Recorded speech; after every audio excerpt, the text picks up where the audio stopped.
Chapter 515. After many months of trekking, Crown Prince Li Chengxian and his group finally returned to Jingdou from the distant Nanzhao kingdom. The road outside Jingdou was not paved with yellow earth or sprinkled with clear water.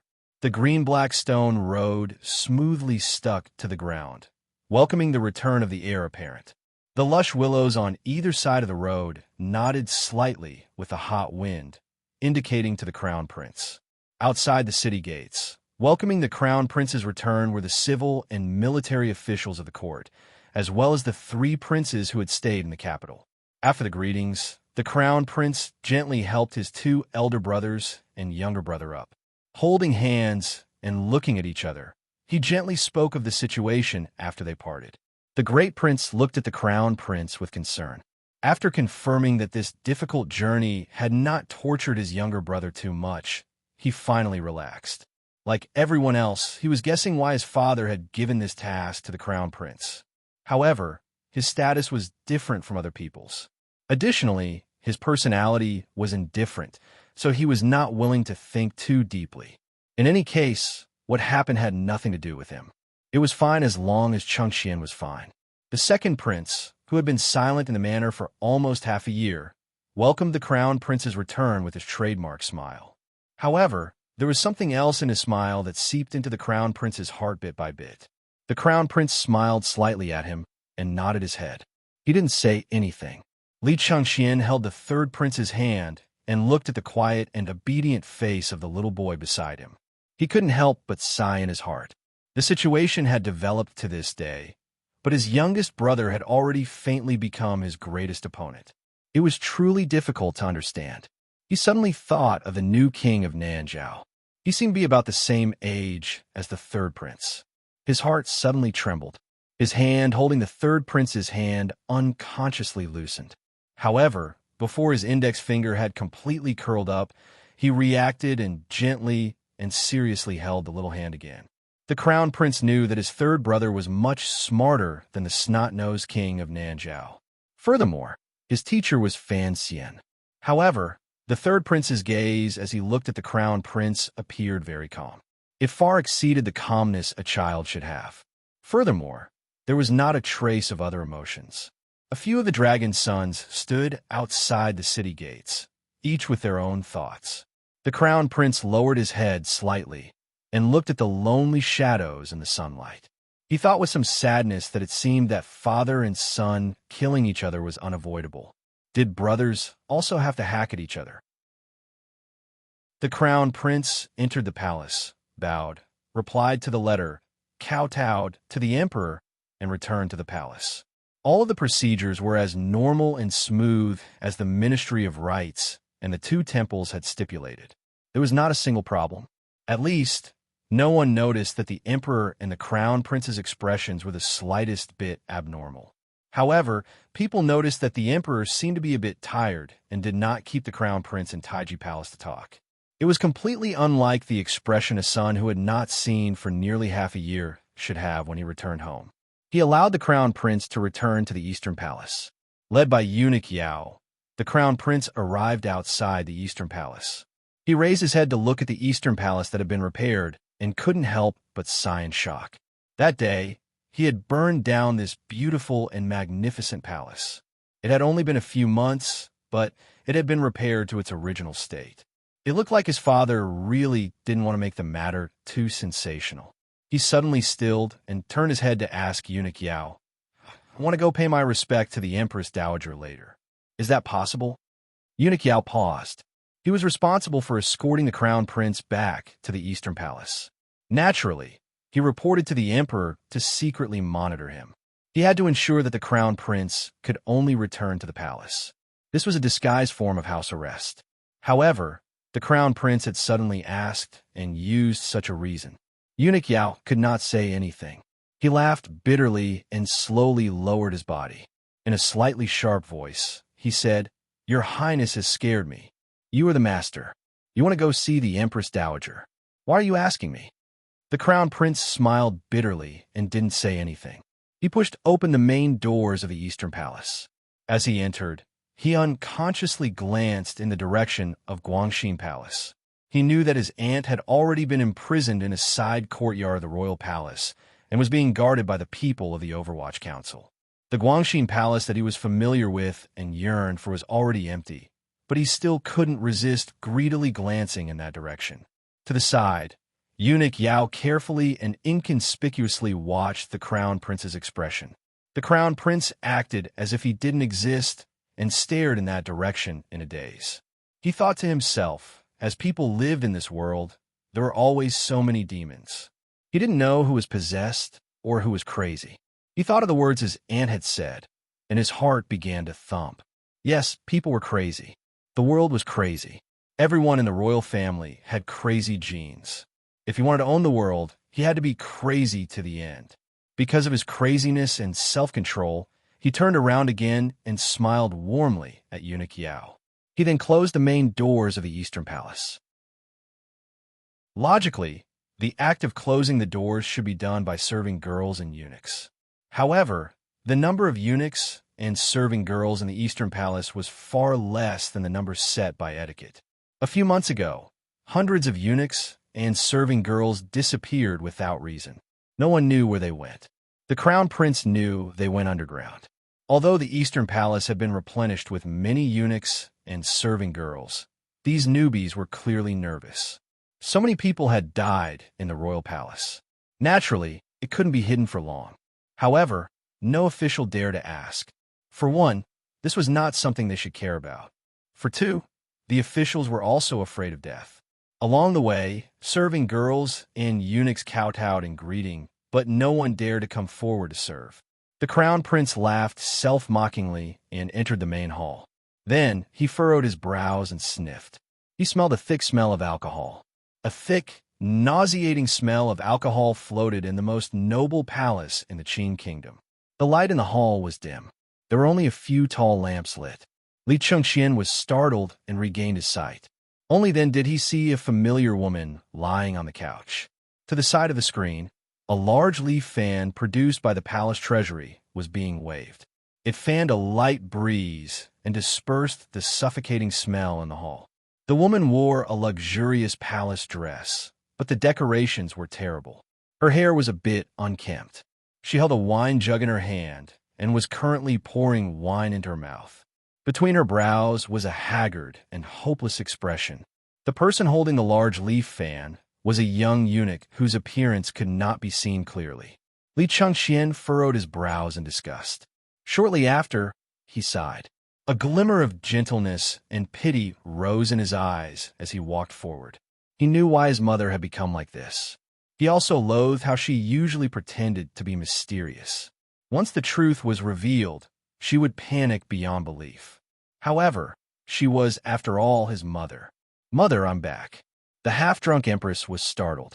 She rubbed her eyes and looked for a moment before she saw clearly that the young man in front of her was her son. A moment later, she suddenly burst into tears and sat up unsteadily. She threw herself in front of the Crown Prince and hugged him. Wailing, she said, "It's good that you're back. It's good that you're back." The Crown Prince hugged his mother's body and smiled warmly. "I've been gone for many months. I made you worry." A glimmer of joy flashed through the Empress's eyes. She said unclearly, "It's good that you're alive. I thought I would never see you again." Ever since the Emperor had sent the Crown Prince to Nanzhao, the Empress's mind had been immersed in despair. She and the Emperor had been husband and wife for 20 years. Of course, she knew how heartless and terrifying the man on the dragon chair was. She had originally thought that it would be difficult for the Crown Prince to return after going south this time. Seeing her son alive and well, she couldn't help but be overjoyed. She found a fleeting glimmer of hope in her despair. The Crown Prince smiled self-mockingly. He hugged his mother and patted her back, comforting her with a few words. Up until now, the Empress still did not know why the Emperor had suddenly given up on the Crown Prince. The Crown Prince also did not tell her the truth. Although the people of the royal family were crazy, they did a pretty good job in the area of filial piety. Thus, the Crown Prince did not plan on telling his mother how many dangers and difficulties he had encountered along the way. If it wasn't for someone secretly helping him, Even if he could return alive, he would probably be bedridden and unable to rise again. Before long, the half-drunk empress gradually fell asleep in the crown prince's arms. The crown prince carried her to the bed and pulled over a thin, embroidered towel. He waved his hand to stop the eunuch who was pulling the large leaf fan. He took out a round fan and began to carefully fan the empress. After fanning for a long time and confirming that his mother had fallen asleep, the crown prince threw down the round fan and sat by the bed in a daze. Burying his head deeply between his knees, he did not raise it for a long time. He raised his head. His face was slightly pale. His gaze drifted to the side. Looking at the only eunuch in this empty and lonely palace, he asked, "Has the empress often drunk these days?" "Yes."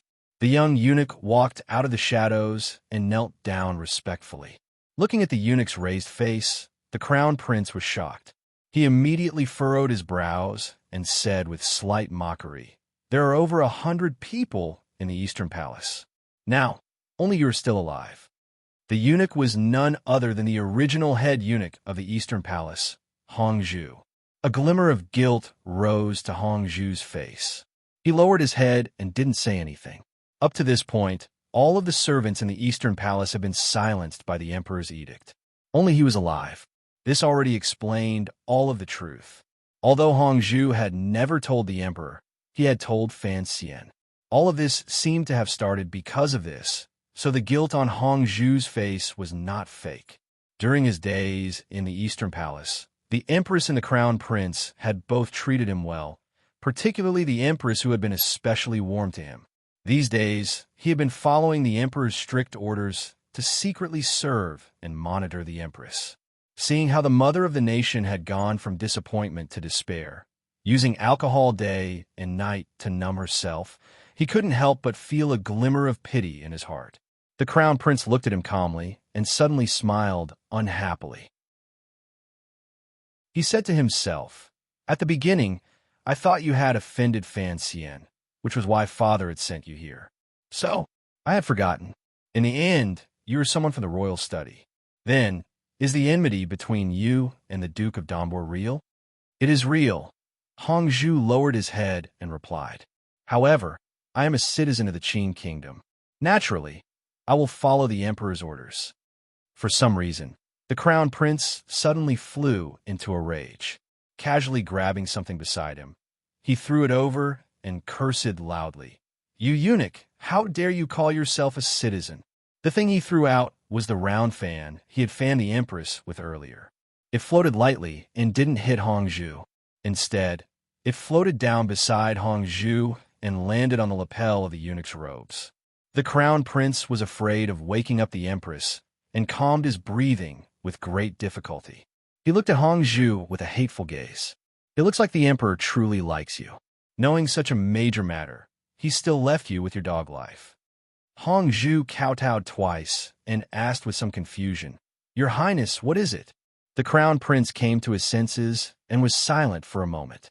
He then suddenly said, "The Eastern Palace is not what it used to be. What are you still doing here? If you want to leave, I will go and tell father." Hongzhu's expression was hesitant. A moment later, he gritted his teeth and said, "I want to stay in the Eastern Palace." "Stay in the Eastern Palace to monitor?" The crown prince lowered his voice and said mockingly, "The entire palace is filled with spies. Who cares if you are one more?" Now that things had developed to this point, the crown prince knew that the emperor was going to depose him. Since that was the case, why was he still putting on an act in this secret palace? "I want to serve the empress." After the crown prince was silent for a moment, he suddenly sighed. A trace of pity rose to his face. He gazed at Hongzhu and said, "Xiao also died?" Kneeling on the ground, Hongzhu's body trembled. After a long time, he nodded his head sorrowfully. The crown prince gazed calmly at Hongzhu and asked a question that, logically speaking, would never have an answer. "What has happened in the palace these few months?" Hongzhu was silent for a long time. He then said, "The emperor went to Hongwang Palace a few times. Each time he came out, he was not very happy." The crown prince had a slight smile on his face. His mood relaxed slightly. He looked at Hongzhu with approval and said, "Thank you." Hongzhu lowered his head and said, "I wouldn't dare." The crown prince sat by the side of the bed and began to think. It was clear that his father had not told the Empress Dowager the truth of this matter. Although the emperor moved unhindered under heaven, and no one dared to stop him, an emperor like his father was still troubled by a thread of ties in his heart. For example, his face was like toilet paper, and that filial piety. The Qing kingdom paid particular attention to using filial piety to rule the world. The emperor had put a cage around himself. Li Changqian clenched his fist tightly. He knew he still had some time. His father was going to depose him and needed time to arrange the discussion. Even if the 8th Bureau of the Overwatch Council wanted to create that kind of rumor, it would not be easy. Xiao'er died. "I wonder how Hongzhu feels," Fan Xian said quietly. If it was a normal eunuch, perhaps he wouldn't think too much about it. However, I know that Hongzhu has never been a simple eunuch. He has studied and been enlightened, so he cares about gratitude and grudges and values friendship. When all is said and done, the reason Xiao was killed is my problem and his problem. It was the two of us who single-handedly caused the deaths of hundreds of people in the royal palace. He furrowed his brows. When it comes to the emperor's ruthlessness, it seems that our imagination is still lacking. Fine, even if Hongzhu doesn't hate me, he must hate himself. Will there be any trouble like this? He once again said fine, and then said with great sadness, "But those hundreds of deaths were caused by me. Yes, I am a very indifferent and emotionless person. In the end, I am not a monster like Uncle Wu Zhu. I still feel strange in my heart. In the past, I told Haidang that if I killed dozens or hundreds of people, I wouldn't even blink. But I can't be the emperor because I can't keep calm when tens of thousands of people die in front of me. The emperor wanted to depose the crown prince because I secretly influenced him. Of course, even if I didn't influence it, this matter would have exploded in the end." Fan Xian shook his head. "But now I want the emperor to not depose the crown prince so quickly." "Why? Isn't this very senseless and absurd? What exactly am I afraid of? After the oil is added to the raging fire, it will be the leftovers from the cold pot." He laughed self-mockingly. "If the crown prince, second prince, and eldest princess are finished, then I will be the leftovers. Even if the emperor truly loves me and is willing to take me to conquer a great world, you also know that I am a pacifist. Yes, a very hypocritical pacifist. I don't like fighting. Haven't I done so many things these 2 years to maintain my current state? Thus, I have to delay a bit, at least before I am ready. I cannot let the emperor enter the path of preparing for war. When the time comes, I will have the eldest prince lead the army and have me be the supervisor. We will kill our way into northern Qi and Dongyi. Our knives will be full of dead souls. Just thinking about these days of blood and iron makes me sad. This is the main hidden contradiction. You know that." After Fan Xian said this, he put away the piece of paper in front of him and placed it back into the box. He then began to sigh. He was angry at his own curiosity. Each time, he couldn't resist taking out his mother's letter and reading it again. Each time, it was very troublesome. He was in Hangzhou, in Hua Garden. The large box in front of the door was still open. The snowflake silver inside flickered with a beautiful light. Like Minister Fan, he had also learned to speak to a piece of paper. However, his father was facing a portrait. He didn't have that ability, so he could only speak to the letter. There were many things that could not be said to others. The only people he could say were not by his side, so Fan Xian had a hard time holding it in. There had been a period of time in the past when he had even treated Wang Qinian as his best listener. In order to prevent the old man from being frightened into a heart attack by his words, he had finally stopped his mental torture of Wang Qinian. Uncle Wu Zhu was not here. Roro was not here. Wang was not here. Haidang was not here. Even if he had 1,000 words, to whom could he pour them out? Where could he find support for thoughts that were rebellious and could not tolerate this world? Fan Xian began to gradually feel that sense of loneliness. The meaning hidden in "I am very lonely." Chapter 516. In reality, every person, at certain times, would look back at their life, trace back the past, and look forward to the future. This was the so-called yesterday, today, and tomorrow.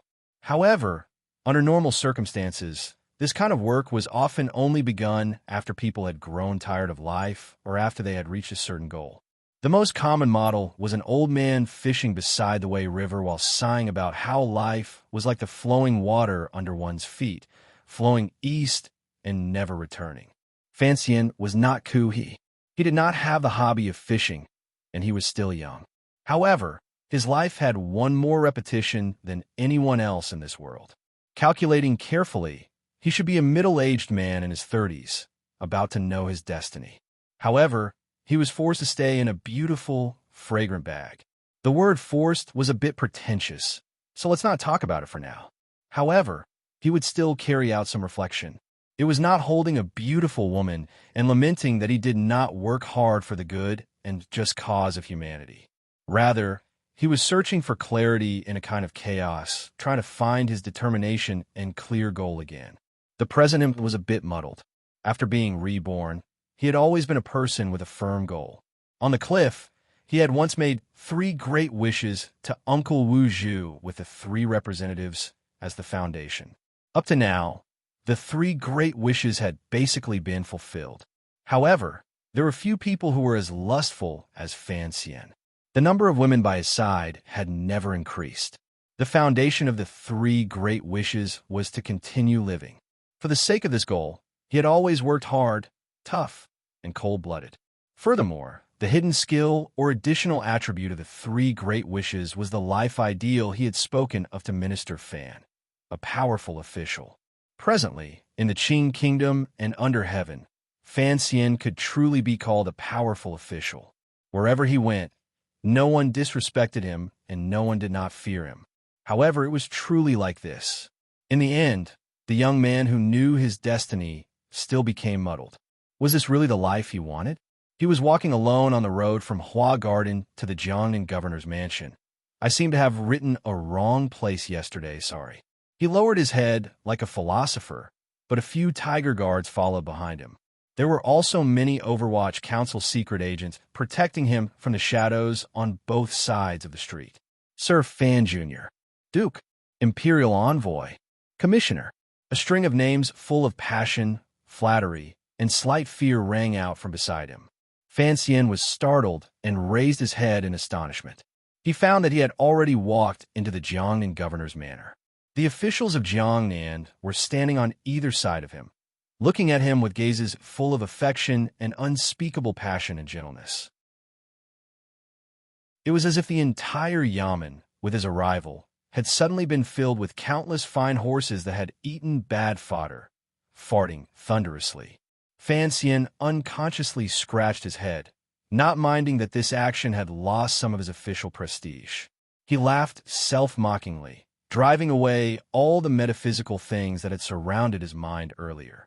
Yes, life did indeed need a goal, but perhaps it was too early for him to start doubting life.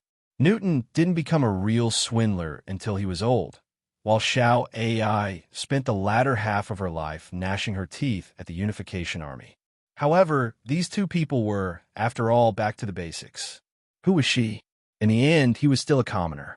He had to admit that he still enjoyed the benefits of vanity, power, money, and fame.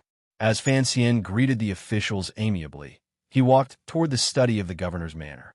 He thought to himself that he was different from Yi Qingmei. It was best not to sprinkle the glory of idealism on himself. In this world, no, in all worlds, idealists were lonely and easy to die a violent death. Fan Xian could not accept either of these. It's better to be an honest official, he thought to himself. However, when he walked into Xue Qing's study and chatted with Xue Qing for a long time with his head lowered, he began to laugh at himself inside. Was being a powerful official something that could be done just because one wanted to? That would depend on whether or not the emperor allowed it. A muddle-headed and incompetent emperor could be controlled by a powerful official. But how could someone like the emperor give him such an opportunity? He had lived for over 30 years. How could he still be so naive and adorable? He stretched lazily and narrowed his eyes at Xue Qing, who was resting with his eyes closed. He cursed silently in his heart and opened his mouth to say, "Things like checking accounts can be left to the Ministry of Revenue. The palace treasury has always been managed by the Overwatch Council. Why did the Imperial Censorate suddenly get involved? Didn't the Imperial Censors all go to prison a few months ago? Where did the Imperial Censorate find so many people to check accounts? Even if there were enough people, those people who only know how to stick to their books would probably faint when they saw the numbers on the accounts. Sir Shui, you have to submit a memorial on this matter. Jiangnan is fine, yet some people have come. It is truly unbearable."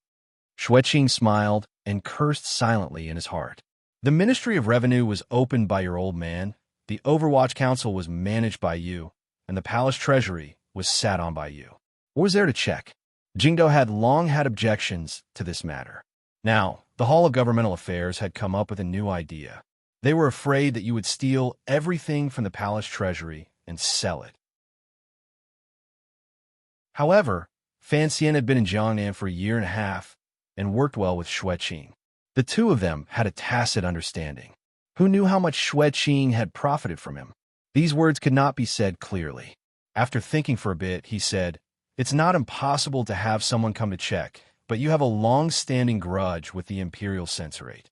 If you have them investigate, who knows if they will use their power to avenge a personal grudge?" These words could only ever be said in private by these high-ranking officials. Can it not be stopped? Do that old man Shu Wu and Who the Scholar have nothing better to do? In any case, there were no outsiders in the study, so Fan Xian spoke angrily. However, he knew that although it was the Hall of Governmental Affairs who had sent the letter, it was actually the Emperor's intention. Having him hold the palace treasury and Overwatch Council in one hand was, in the end, not a suitable method. He had mixed a handful of Izongwei's sand into the Overwatch Council in Jingdo, and had been suppressed to the point of not daring to breathe by Ping Ping. Fan Xian was wary of whether or not the Emperor did not believe his explanation regarding Zhaoshang Money House, or was wary of his relationship with the Northern Qi people. As for the matter of smuggling, he didn't care much. The eldest princess had already been gone for a decade, and he had only earned a year's worth of profit. With a flip of his hand, he had sent so much silver to the national treasury. The Emperor would not be so stingy. Seeing Fan Xian's slightly unhappy expression, Xueqing laughed and comfortingly said, "It's all for the people in court to see. What are you worried about? Even if they sent an imperial envoy to lead the 3 departments to investigate, with a flip of your hand, who would be able to find anything? Don't forget, you are also an imperial envoy."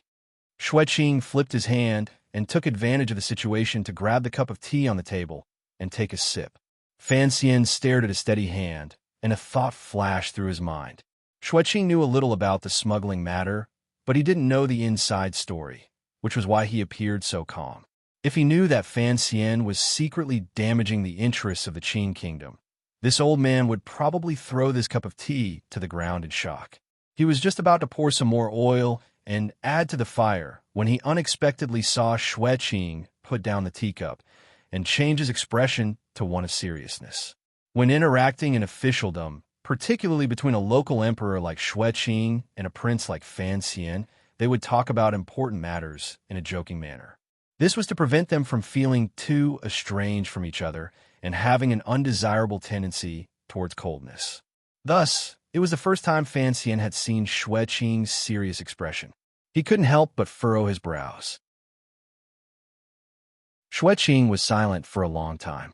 He then slowly opened his mouth and said, "Sir Fan Jr., you know more about the Jingdo matter than I do. What is your opinion?" "Opinion? Opinion, my ass. I have no opinion at all on such a major matter." Fan Xian closed his mouth and didn't make a sound. He only smiled and looked at the beard on Xueqing's chin as if he admired it. In any case, in this world, other than the great grandmasters and the emperor, he wasn't afraid of anyone. Naturally, he dared to put on such a clay statue appearance. Xueqing coughed and looked at Fan Xian's appearance. He knew that his question was too unprofessional and that the other party's shamelessness was even better than his. He smiled self-mockingly. After thinking for a moment, he straightforwardly said, "Let's be frank. The emperor is going to depose the heir." Fan Xian was startled, as if he hadn't heard these words clearly. A moment later, he came to his senses and abruptly stood up, staring into Xue Qing's eyes. He didn't speak for a long time. He was indeed shocked in his heart. He was not shocked at the deposed heir or that Xue Qing was discussing it with him. He was shocked that since Xue Qing dared to say it to his face, it was certainly not something he had guessed. Rather, the emperor in the palace had already leaked the news to his loyal followers. At the same time, he was beginning to spread the news in all directions through him. Was public opinion about to begin? Xue Qing's fingers gently tapped the surface of the table. Looking at him, he smiled slightly and said, "Sir Fan Jr., why are you so shocked? Isn't this within your expectations?" He suddenly sighed. A trace of pity flashed between his brows. Slowly, he said, "Actually, I'm not afraid of you knowing. I've already submitted memorials to persuade the emperor to give up on this idea. However, it was to no avail." "You want me to also submit memorials?" Fan Xian looked at him. Xue Qing said with slight mockery, "Everyone knows what your relationship with the crown prince is. I'm not that stupid." Pausing for a moment, he quietly said, "The emperor has already made up his mind.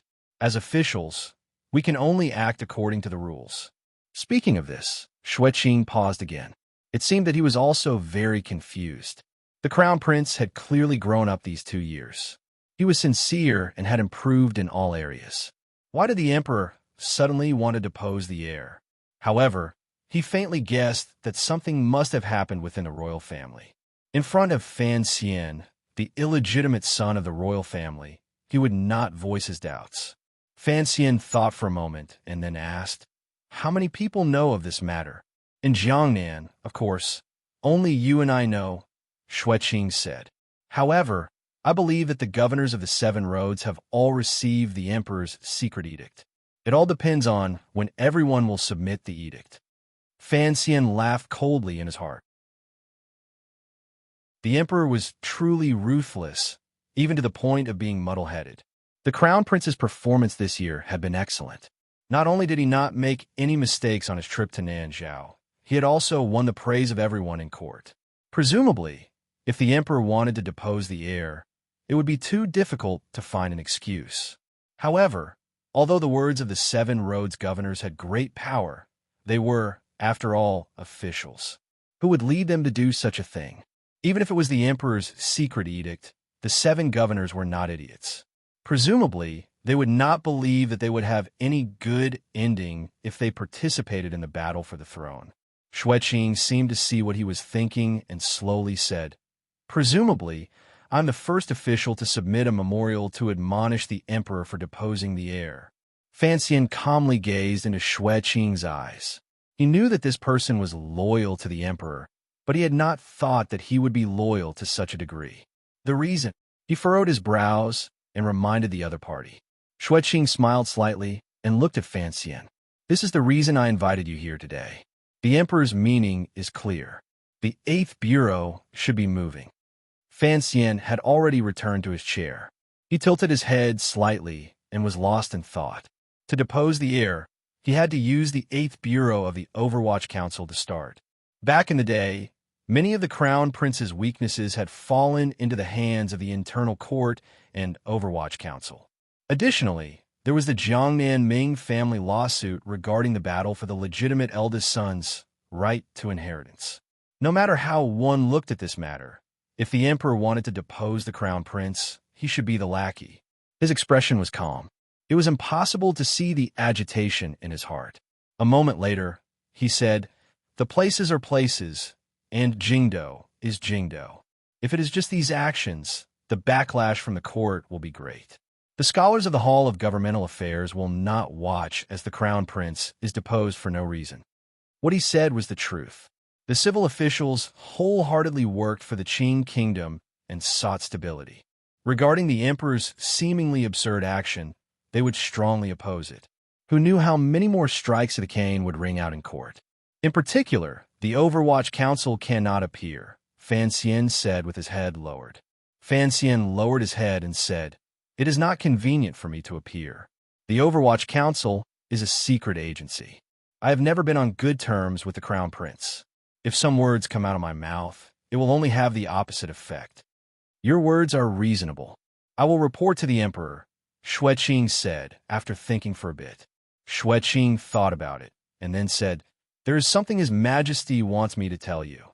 In a few days, His Majesty will go to worship the heavens."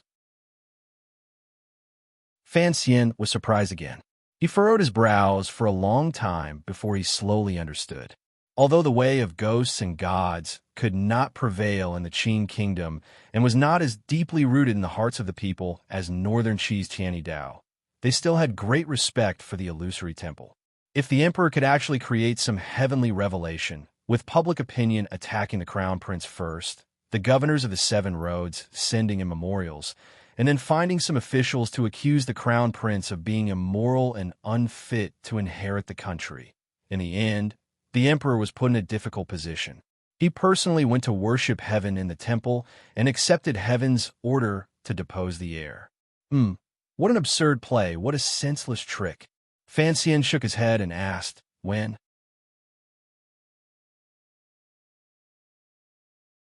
Chapter 517. There is a typo, a big typo, bothering me. A few days ago, a friend reminded me in the book review section. I thank you very much. However, I didn't add to it at the time. Now, I've forgotten your ID. I'm truly sorry. Most importantly, there was a power outage yesterday. Although I had the book, I lost the internet. I was in a rush to go to a classmate's house to update and wrote the chapter names wrong. What bitter tears. It should have been a ridiculous thing. I'm truly sorry. Today, I was looking at the monthly vote rankings. Qinyu is 4th in the old book. Oh no. Amidst the screams, 5th. 200 fewer votes than the top 3. Shake as hard as you can. Shake as hard as you can to get the votes out of your jars. The Crown Prince and Fan Xian were brothers by blood. There was no irreconcilable hatred between the two. In the end, that was a matter for the elders. The Crown Prince had once expressed his desire to reconcile with Fan Xian, but Fan Xian did not believe him. Most importantly, Fan Xian knew that the Crown Prince did not have enough power or a strong state of mind to bring him down. Thus, the biggest target of Fan Xian's actions during this half a year was the eldest princess. He had not thought that the emperor would only imprison her in the end and rush to depose the crown prince. This reality made Fan Xian ponder for a long time. He always felt that there was a problem with the order. Given the emperor's many years of immersion in the arena, he shouldn't have made such a mistake. Regardless of whether or not there was a mistake in the order, the matter of deposing the heir had, in the end, spread out with a bang in the Qin court. Perhaps using the word bang was not accurate. The wind rises at the end of duckweed. Any major event in history, at the beginning, was perhaps just some unremarkable wind in the officialdom. A few months ago, the Eastern Palace had caught fire, and the Crown Prince had gone to Nanjiao. When the 8th Bureau of the Overwatch Council threw out some old stories, the Supreme Court suddenly became interested and reinvestigated the matter of the winter coats of the Northern Army. The Ministry of Revenue began to cooperate in researching where the silver had gone. The wind gradually grew. In the spring of last year, in order to attack Fan Xian, the Crown Prince and the Second Prince's factions had investigated the Ministry of Revenue. In the end, the biggest loophole they found was the problem of the winter jackets of the Northern Expedition Army. At the time, the Crown Prince had not thought that this matter would eventually lead to him. Fortunately, His Majesty stopped in the end, and the Crown Prince avoided the fate of losing face. But now that the court had brought up this old matter again, all the officials in the court could smell something different. The Crown Prince no longer had many loyal figures. Who was the emperor going to let the Crown Prince throw out to atone for his crimes? Even at this time, no official thought that the emperor would directly have the Crown Prince take responsibility for this crime. When the Supreme Court and the Overwatch Council took Xian Qiwu into prison, they all thought that this matter was over for now. Who would have thought that Xian Qiwu would be released after only 3 days in prison? Xian Qiwu was a confidant of the Eastern Palace and a close official of the Crown Prince. Because of his good relationship with Fan Xian, he was not tortured in the Overwatch Council and did not betray the Crown Prince. Even so, The Overwatch Council and Supreme Court still bit the Crown Prince and presented the secret memorial to the royal study. In another meeting in the royal study, it was presented to the eyes of the Hall of Governmental Affairs, the ministers of the 6 ministries, and other figures in the center of Qing Kingdom's power. Shu Wu, and who the scholar pleaded for leniency for the Crown Prince, and even acted as a guarantor. Only then did the emperor dispel his feigned anger. After the court was dismissed, when the 2 scholars gathered together to drink again, they couldn't resist sighing and sighing. The emperor was truly determined to depose the heir. As scholars of the Hall of Governmental Affairs, they had to protect the Crown Prince. This had nothing to do with faction. It was just an attitude they had to express as pure officials. As long as the Crown Prince was the heir, they had to treat him like half an emperor. The emperor would not criticize them harshly.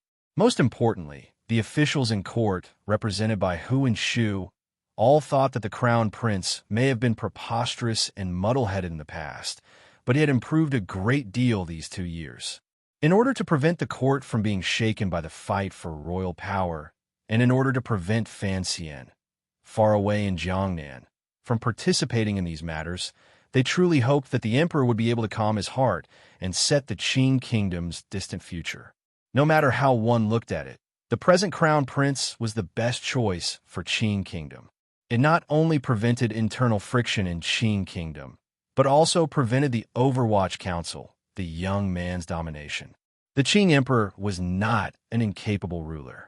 He knew the benefits the checks and balances between ruler and officials brought to Qing Kingdom. He also expected that the matter of deposing the heir would certainly cause a great wave of opposition. Thus, he temporarily chose to be silent. It seemed that after the first wave, his thoughts of deposing the heir had been dispelled. However, Hu the scholar and all of the officials knew that their emperor was not someone who made decisions easily. Once he made a choice, no matter what difficulties he faced, he would persevere to the end.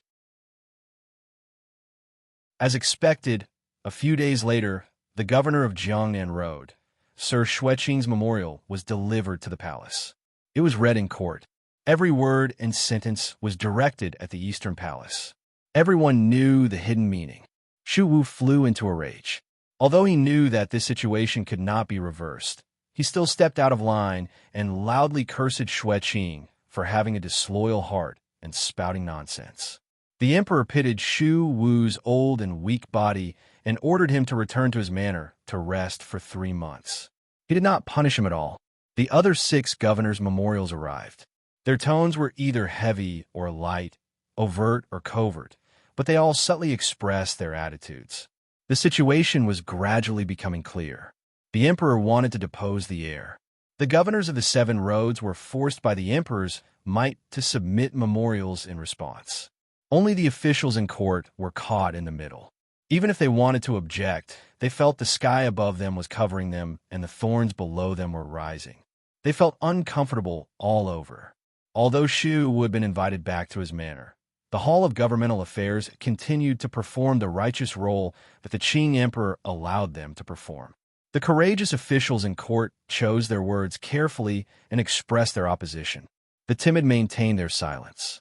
Not a single official, under the emperor's hint, courageously submitted a memorial asking the emperor to change the heir. Even the most flattering people would find it difficult to do such a thing. All the civil and military officials in court and the people of Jingdo were watching these officials.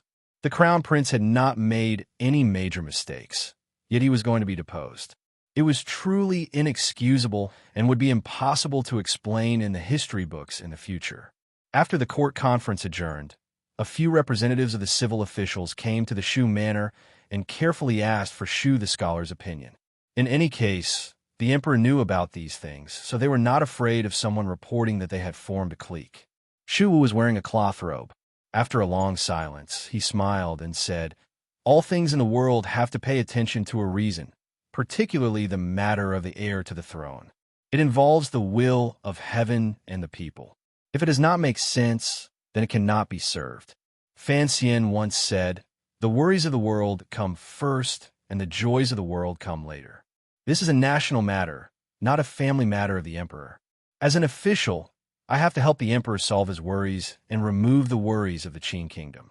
There is no need to try to figure out the emperor's heart. Just ask your own. The emperor has already made up his mind. What can be done? Shu Wu stroked the beard on his chin and laughed, as he usually did. Sir once said that an official cannot accept the emperor's messy orders. The sir he spoke of was the master of the manor, Zhuang Mohan, who had passed away 2 years ago. The civil officials split up and went home, each of them silent. In reality, if the emperor wanted to hint to the officials to send him memorials, there were many other ways to easily find the spokespersons in court. Strangely, ever since the storm began, other than the Minister of Revenue, Fan Jian, the emperor had never summoned any official into the palace alone. Thus, the officials were also confused as to whether or not the emperor's mind had not been made up. They were not the governor of the 7 roads, the emperor's servants, so they did not dare to randomly send in memorials. The court sank into an awkward, silent confrontation. In the Eastern Palace, the crown prince, who was at the center of the matter, remained warm and quiet. It was as if he did not take this matter to heart. There were no capable people in his faction, yet he had won the support of so many civil officials. This could be said to be an unexpected joy, but it was also an unexpected shock. Thus, while the crown prince was secretly grateful, he grew increasingly silent. In this storm of deposing the heir, there were 2 young people who stood out of the matter and attracted the eyes of the officials the most. The appearances and temperaments of these 2 young nobles were similar. Furthermore, their relationships with the crown prince were complicated. Yet up until now, their behavior had been unexpected. The first was Fan Xian. In people's eyes, he was a true member of the 3rd prince's faction. Furthermore, he was the emperor's illegitimate child. His identity was too sensitive. Before and after the governor of the 7 roads sent in memorials, he maintained a deathly silence in Jiangnan. His daily invitations to the palace did not mention this matter at all. He only talked in circles about the palace treasury and the daily affairs around it.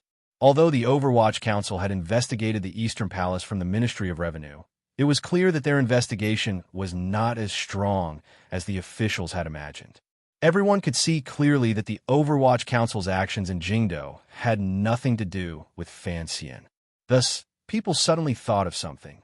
Did the emperor throw Fan Xian to Jiangnan also have the intention of cutting him off from the Overwatch Council? Why did Commissioner Fan, who was always gentle on the outside and determined on the inside, not take this opportunity to beat him when he was down? The second was the 2nd prince. Before Fan Xian entered the capital, the 2nd prince had always been deeply favored by the emperor. He was the first of the emperor's sons to be made a king and had a large group of civil officials at his side in court. Later, everyone learned that the eldest princess was protecting the crown prince in the open, but was secretly protecting him. This 2nd prince was not simple. He faintly stood up to the crown prince as an equal. The so-called fight for the heir was actually directed at him first. The major events in Jingdo during this half a year seemed to have nothing to do with the 2nd prince. After the eldest princess was placed under house arrest, nothing happened to the 2nd prince. Instead, it was the crown prince who had been exiled by the emperor. Now that the crown prince had been deposed, logically speaking, the 2nd prince should be the one to benefit the most. It was reasonable for him to take action. Even if he wanted to avoid suspicion and gain the emperor's favor by adhering to filial piety and remaining silent, he had actually personally written to defend the crown prince in the Northern Expedition Army Winter Jacket case and secretly mobilized officials in his faction to stand against the emperor's intentions. Of course, his power in court had basically been shattered by Fan Xian's 2 campaigns. After operating for so many years, he still had some mouths to speak. Most importantly, after he married Yi Ling-er, it was as if he had become half a master of the Yi family. His words on behalf of the crown prince were indeed useful.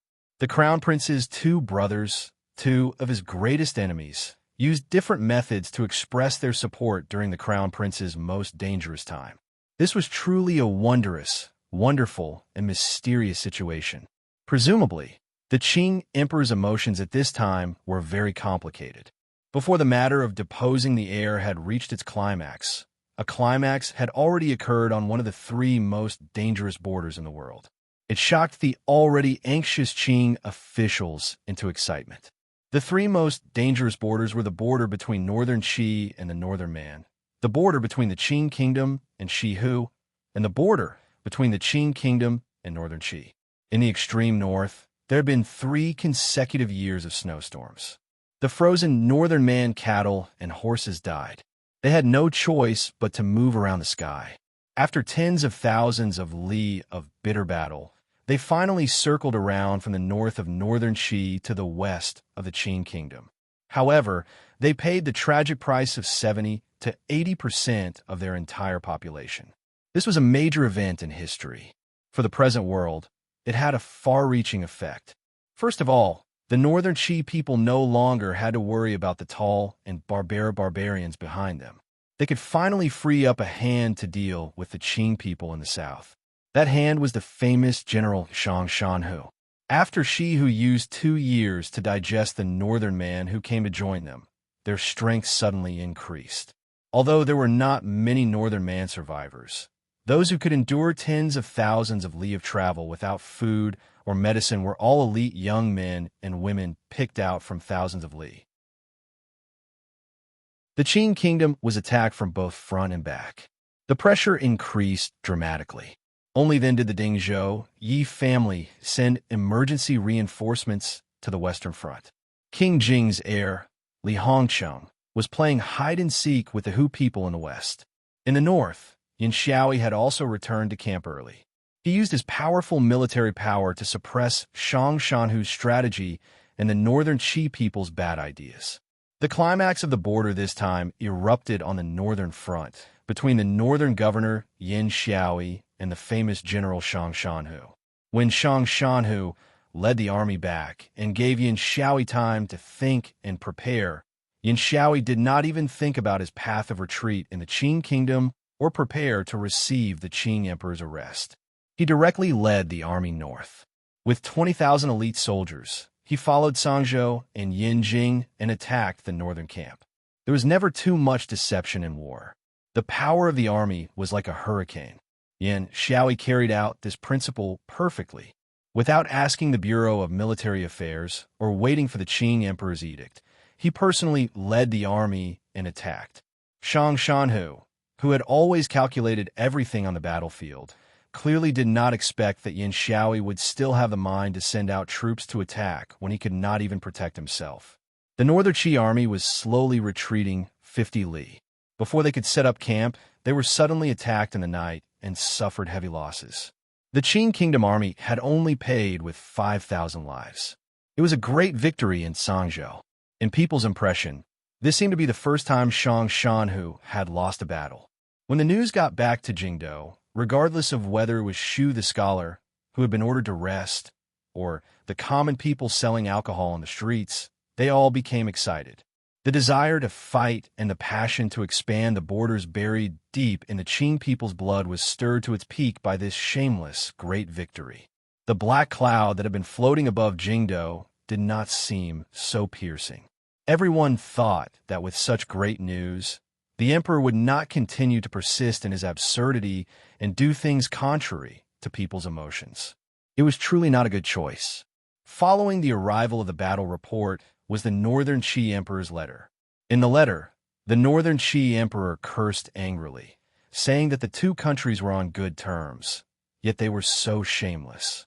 After receiving the letter, the Qing emperor only smiled and handed the matter to the office of the Grand Herald and the Board of Rights to handle. In today's world, the boundaries between countries were always so vague. It was always hard to say who entered whose territory. If it was really a misunderstanding, he could apologize in a few days. In any case, the person who was killed could not come back to life.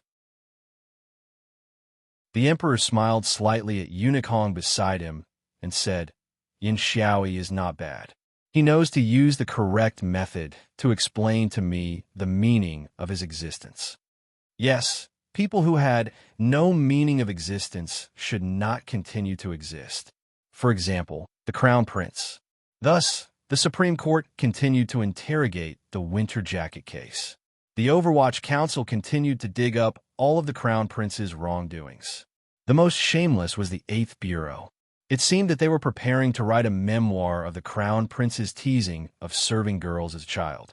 The matter of deposing the heir did not stop because of Yin Xiaoyi's great victory. It only rested for a while. Under the disappointed gazes of the officials, it slowly and unquestionably proceeded. None of this had anything to do with Fan Xian. He was on a civilian boat, looking at the council report in his hand in a daze. He thought to himself that the emperor was indeed more shameless than him. It looked like in a few days, the worship Xueqing had once mentioned would begin. He wondered what the quiet Qing temple in Jingdou would be like at that time. To find a reason to depose the crown prince and then worship heaven for an edict. The emperor was the son of heaven. Naturally, the crown prince was heaven's grandson. If heaven thought this grandson was not obedient, then heaven's son could only do as he was told. If this was written, it would be much more beautiful in the history books. It was truly shameless to the extreme. Fan Xian shook his head and put down the council report. Ever since Xueqing began to write, he had fled Suzhou. He had not returned to Hangzhou or Wuzhou. He had only disguised himself as a commoner and boarded a civilian boat. Unconsciously, he wanted to get as far away from this political whirlpool as possible. He also knew about the second prince writing to protect the crown prince. He thought to himself that the second prince's heart was truly ruthless.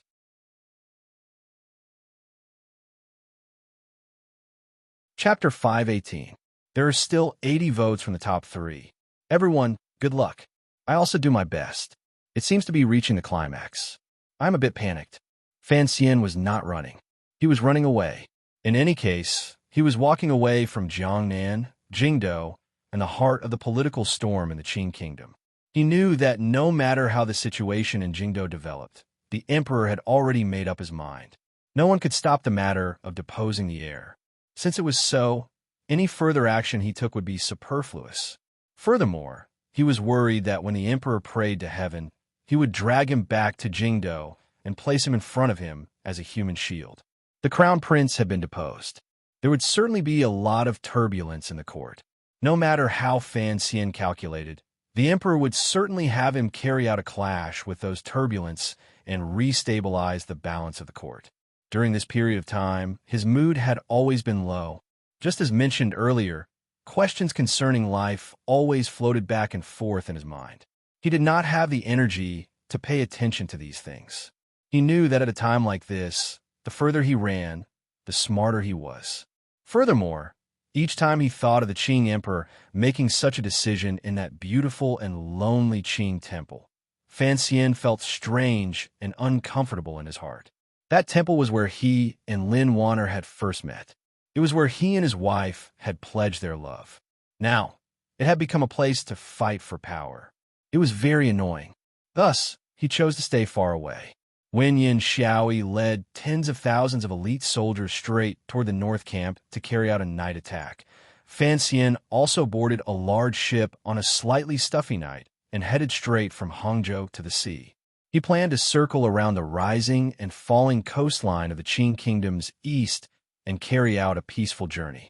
This time, he left before the emperor's edict arrived. He also didn't inform Xueqing and carried it out in secret.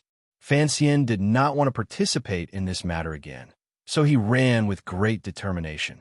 If the Qing emperor found out that the edict he had summoned for him could not be delivered, he might be angry, but he could not blame him. He was the imperial envoy of Jiangnan Road and needed to sit in the yamen.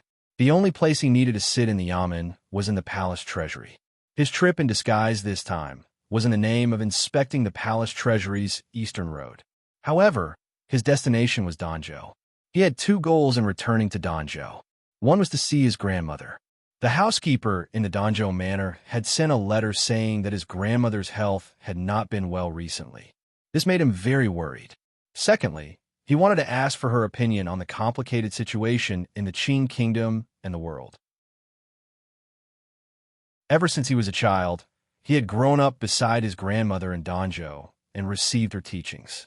Whenever the tense became chaotic and uncontrollable, he would always unconsciously ask for her guidance. Perhaps his grandmother could not help him much, but at least she could calm his heart. The ship left the harbor and advanced with all its might towards the rising sun in the east. Fan Xian only had time to admire the majestic scenery before returning to the cabin. He sat next to the large chest of silver, tilted his head, and began to count. He was counting the Zhangzhou victory report in the council report. No matter how Fan Xian counted, he did not feel that there was anything wrong with the victory. It was just that the timing of the battle or local battles was a bit strange. He furrowed his brows. These days, he had already begun to make arrangements. Once the situation in the Qing kingdom was settled, how he should handle it, whether or not he should give up the Overwatch Council, and how the emperor would arrange for him. But as he thought about it carefully, he always felt that he was thinking too early. When the cunning rabbit died, even if the dog didn't enter the pot, there wouldn't be much meat to eat. The problem now was that not only was the cunning rabbit not dead, it had also been overly well-behaved. Accurately speaking, as long as the eldest princess, Li Yunrui, did not die, Fan Xian did not think this matter would come to a complete end. After a few more days, the matter of deposing the heir in Jingdou should have reached its final stages. Fan Xian was alone on the ocean and did not know the progress of the matter. Because he didn't want to accept an imperial edict, he even had the ship temporarily cut off contact with the Overwatch Council's intelligence system. Like a black, anti-radar aircraft, he floated alone on the ocean. The ship arrived in a small city on Jiangbei Road. The civilian ship he was on was modified from the Overwatch Council's military ship. Normal people would not be able to see anything wrong with it. He had thought that on the way back to Danzhou, he would not attract any attention. Unexpectedly, the officials in that small town respectfully delivered generous gifts, and without requesting to meet them, they withdrew on their own accord. Fan Xian was a bit confused. He wondered how this minor official had guessed he was on a ship. Wang Qinian smiled and said, "You are too imposing." This flattery was too poor, so Fan Xian expressed his dissatisfaction. He turned his gaze to the other man with the surname Wang. 13th Wang glanced at him and shrugged. "Who knows? It seems to me that you're quite happy to receive the gifts." Fan Xian was not happy that he had seen through his vain side. 13th Wang laughed heartily and walked to the side of the ship, holding the green banner in his hand. It was like a small sail. It appeared very comical. The most important thing in officialdom was to exchange information. The officials in the small city knew that the commissioner of the Overwatch Council was on the ship. Thus, all the officials in the provinces along the coast knew of this news. From that day on, the ship followed the coastline north. Every time it stopped, local officials would come forward to give gifts. They all seemed to guess that Fan Xian did not want to see them, so they did not ask to meet. After traveling and stopping for a dozen days, 14 groups of people came on the ship to give gifts and greetings. Fan Xian sat at the head of the ship and looked at the large piece of green jade that brushed past him. It was the Dong Mountain that had been cut in half by the heavenly sword. He was still lost in thought. How had his movements been completely discovered by others? In any case, he was getting further and further away from Jingdou and the emperor. Fan Xian's mood became more and more relaxed. On the contrary, he was slightly intoxicated by the scenery along the way and the scene of the officials waiting on him like grandsons. In another world within another world, there was once a drunkard named Linghu who had taken a boat on the Yellow River. He had muddle-headedly received countless large gifts, received countless verbal benefits, and suffered physical pain. Presumably, that eldest disciple's vanity had been greatly satisfied, especially in front of those shameless junior brothers and junior sisters. Fan Xian had taken a boat on the East Sea and also muddle-headedly received countless large gifts. Although no one dared to disturb him, his vanity had been satisfied to a certain extent. Particularly when Jingdou was in the midst of a storm, he was able to float on a boat on the sea. The wind of the great path was swift. This kind of feeling was very pleasing, even if this kind of pleasure was only temporary. After the boat passed the isolated seaside and the great Dong Mountain that pierced the sky like a half-jade sword, it made 2 more turns. When the temple at the top of the mountain could no longer be seen, it was nearing Danzhou Harbor. This was the second time Fan Xian had taken this sea route. He did not have the same impact as the first time he had on the strange and majestic Great Dong Mountain. However, he still felt his heart tremble slightly. The large boat anchored in Danzhou Harbor. No officials came to welcome them. Fan Xian let out a breath. Taking Gao De and a few other tiger guards and 6 bureau swordsmen, he arrived at the door of the old Danzhou manor amidst the burning gazes and endless greetings of the Danzhou people. Fan Xian smiled slightly and thought, hadn't he just come back a year ago? Why were these people still so warm and excited? He stretched out his hand and knocked on the familiar wooden door of the old manor. Just as his finger landed on the door, he furrowed his brows. He could clearly feel countless wary gazes focused on him from all around the manor. However, the owners of these gazes clearly knew how to hide their bodies. For a short time, he did not discover exactly where they were. The countless auras, bright and dark, were filled with a suffocating pressure. Fan Xian lowered his head slightly and bent his knees slightly. His left hand gripped the trigger of the crossbow in his sleeve. His right hand hung naturally, ready at any moment to grab the slender black dagger in his boot. At his side, Wang Qinyan's expression did not change. He held the Wei Emperor's sword horizontally. The body of the sword was half exposed and glimmered with a cold light. The hilt was where Fan Xian could most easily reach out and pull out. 13th Wang's gaze was lowered as he held the green banner tightly. The tiger guards, led by Gao De, also sensed the abnormality. Their brows furrowed slightly as their hands gripped the hilts of their long knives. Only the swordsmen of the 6th Bureau of the Overwatch Council reacted slightly slower. They had been scattered around the commissioner the entire time. Suddenly encountering an enemy, they naturally moved their bodies closer to the shops on the side of the street. Using the darkness of the buildings, they were ready at any moment to dive into the darkness and carry out the most direct conflict with the hidden enemies. Fan Xian was a person who was very afraid of death. Although he did not bring many people, they were all the most powerful in the world. In the past, he had the Shadow and Haidang as the vanguard. Now, he had 13th Wang as the fierce warrior. Added to himself, the Tiger Guards and the swordsmen with such a powerful defensive power, even if a great grandmaster came, Fan Xian was confident that he could hold out for a few rounds. In other words, he had always been ready to receive the assassination of a great grandmaster. However, outside the old Danzhou manor, Fan Xian felt a sense of pressure from the people hidden around him despite the powerful power around him. Furthermore, this pressure came from one person. This proved that the person who came was not a great grandmaster. Who else in this world could gather so many aces? Fan Xian furrowed his brows and suddenly smiled bitterly. The wooden door of the old Danzhou manor was slowly pulled open. Following a creak, the tense atmosphere immediately disappeared. A familiar face appeared behind the door, but this face should not have appeared in Danzhou. Serene. Fan Xian looked at Taichung Temple official Ren Xiao, and inside the manor, and smiled bitterly. Why are you waiting for me in my home? Ren Xiao smiled, but did not greet him. Instead, he made a gesture of invitation. Fan Xian paused slightly and turned his head to glance at 13th Wang. 13th Wang smiled and stayed outside the manor with the swordsmen of the 6th Bureau of the Overwatch Council. Fan Xian led Wang Qinyan, Gao De, and the others toward the old manor. Along the way, they did not find anything strange. However, they could feel that this usually quiet and secluded courtyard was now filled with a sense of tension. No one knew how many aces were hidden behind the trees and behind the walls. Walking to the door of the back courtyard, Ren Xiao and stopped his steps. A eunuch welcomed Fan Xian in with a face full of smiles. The smile on Fan Xian's face grew more bitter. He looked at Eunuch Yao speechlessly for a long time. Walking to the little building in the back courtyard, a few officials were waiting quietly on the first floor.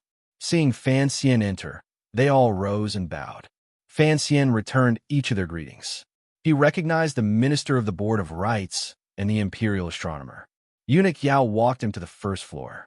Fan Xian picked up the front of his robe and walked with heavy steps toward the second floor. His grandmother lived on the second floor.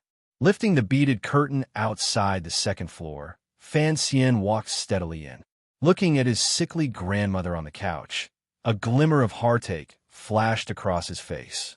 Looking at the middle-aged man holding his grandmother's hand and talking by the couch, a glimmer of fear flashed through his heart. He walked to the front of the couch and knelt down obediently. Kowtowing to the two of them, he then forced a smile and said, "Your Majesty, why are you here?" Fan Xian's heart was filled with shock and helplessness. This time, he had left Hangzhou for Danzhou and taken in the sights along the way. He had thought he would be as free and at ease as his eldest disciple brother, waving his sleeves and throwing the matter of dethroning the heir to the back of his mind. He had not thought that his teacher, Yu Buqian, would be waiting for him here. "Am I not allowed to come?" The emperor looked at Fan Xian with a difficult-to-understand smile on his face. Slowly, he said, "You are an imperial envoy, yet you have come to Danzhou on business. I remember that I only gave you authority over Jiangnan Road. I didn't tell you to manage the matters of Dongshan Road." Fan Xian said with a pained expression. "It was mainly to check on the palace treasury's East Road. After passing Jiangbei Road, I thought it was not far from Danzhou, so I came to see grandmother. I heard that she was not well." As her grandson, before he finished speaking, the emperor cut him off angrily. "Filial piety is not something that can be used as an excuse. Run, I want to see where else you can run to." Fan Xian was dumbfounded. He thought, "You wanted to dethrone the crown prince. I just don't want to participate. There's no need for you to be so angry, right?" However, he had boundless confusion and worry in his heart. He was not stupid enough to argue with the emperor. He smiled and said, "I am an ant in your majesty's hand. No matter how I run, I cannot escape the palm of your hand." This flattery clearly did not change the emperor's mood. However, the emperor did not seem to want to pursue this matter. Lightly, he said, "Since you have come to show filial piety, then quickly come up and have a look. If you can't cure it, I will carefully skin you."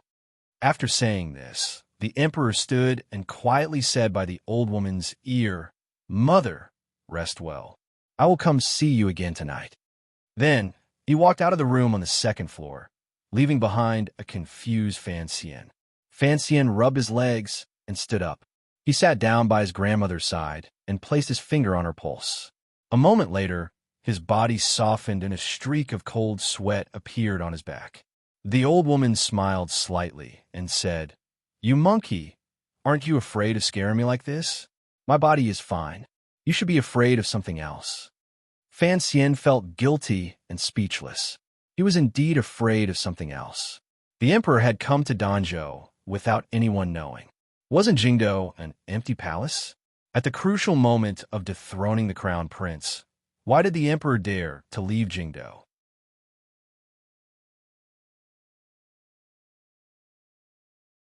Chapter 519. I'm in the top 3. Thank you, everyone. Come on, give me some more monthly votes. Thank you, thank you. Fan Xian sat on the bed and gently held his grandmother's hand. He found that the wrinkles on her hand had deepened. There was a palpitating feeling of being separated from flesh and blood. After taking her pulse, he found that his grandmother had only occasionally caught a cold. Her body was fine. However, she was getting on in years. Her oil was about to run out, and her lamp was about to run out. He didn't know how many more years she could endure. Thinking of this, his mood dropped. Adding to the shock brought by the emperor downstairs, it made him sink into silence. After the second floor was silent for a long time, the old woman sighed and said, "Just what are you worried about? I don't know how I'm going to walk my path in the future." Fan Xian looked at his grandmother's serious face and smiled slightly. He knew that under his grandmother's serious face hid a gentle heart. "You've walked well these few years." The old woman's voice was lowered slightly. Although the people downstairs certainly couldn't hear their conversation, she smiled amiably and rubbed Fan Xian's head. She smiled kindly and rubbed Fan Xian's head. Her tone and expression both revealed a sense of pride and relief. Given the position and reputation Fan Xian had obtained these 3 years, the old woman, who had single-handedly taught this grandson, had enough reason to be proud. Half of a 100-li journey is 90 li. Fan Xian patted his head self-mockingly. I'm just afraid my head will suddenly fall off halfway. The old woman looked calmly at her grandson. A moment later, she gently said, "Did the emperor's arrival in Danzhou make you have some inauspicious thoughts?" Fan Xian lowered his head and thought for a long time. He confirmed what the emotions that had spontaneously risen in him earlier were. He then nodded his head solemnly.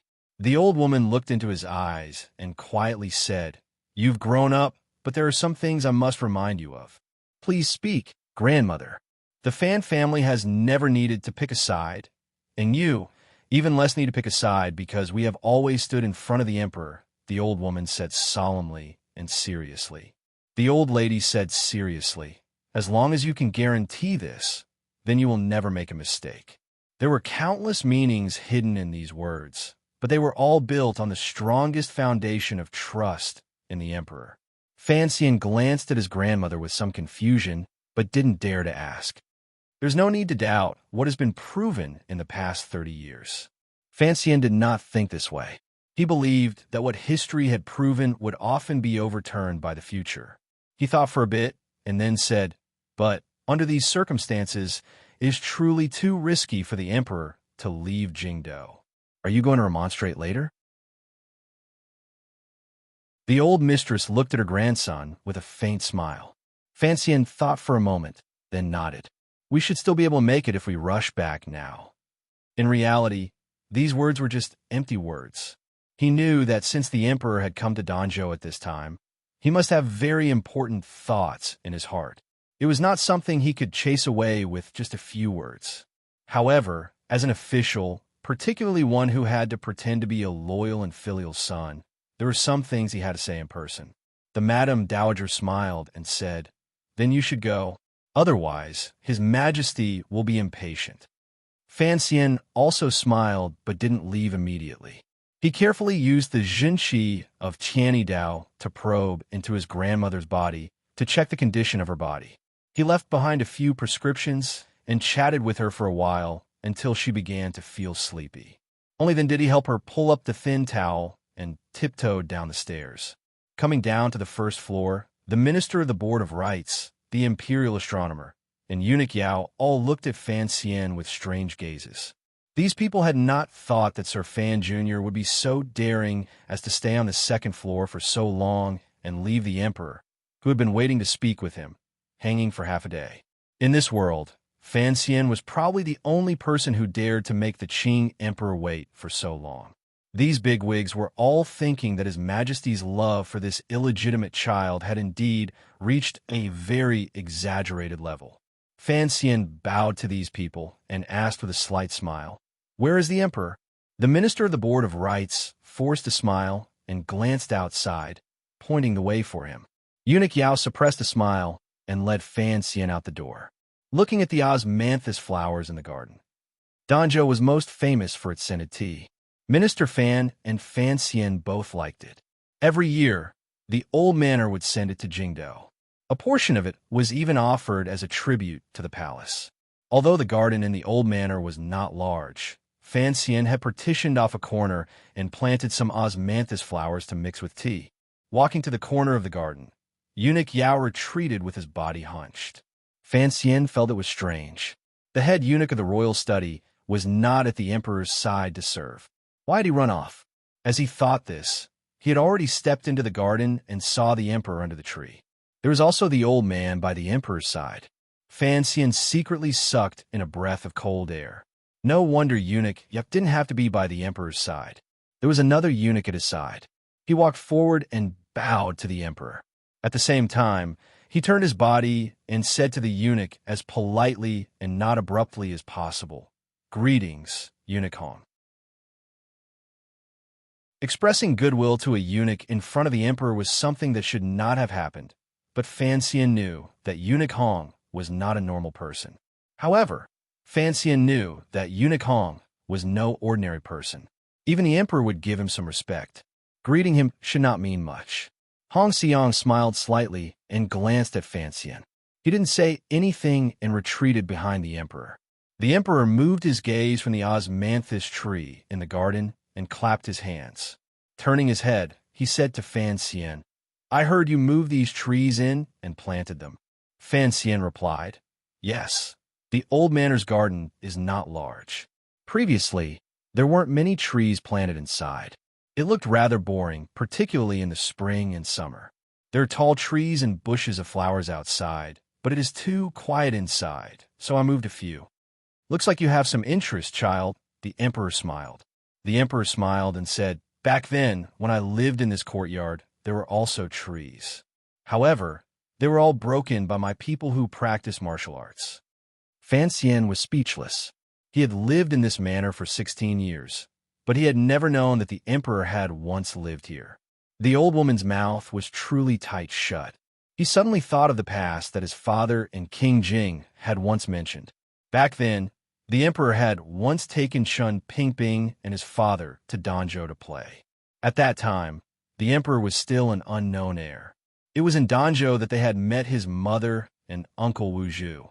Looking at it this way, when the emperor lived in the old manor, it was also the moment the wheel of history began to turn. As he strolled around the garden and chatted idly with the emperor, Fan Xian's mood gradually became anxious. He didn't know what opportunity he should find to open his mouth and urge the emperor to hurry back to the capital. The expression on his face began to appear unnatural. "I'm not in plain clothes."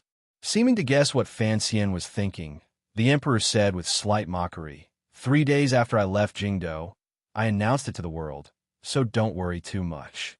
Fan Xian opened his eyes wide and asked in shock, "Your Majesty, everyone knows you have come to Danzhou." "Wrong.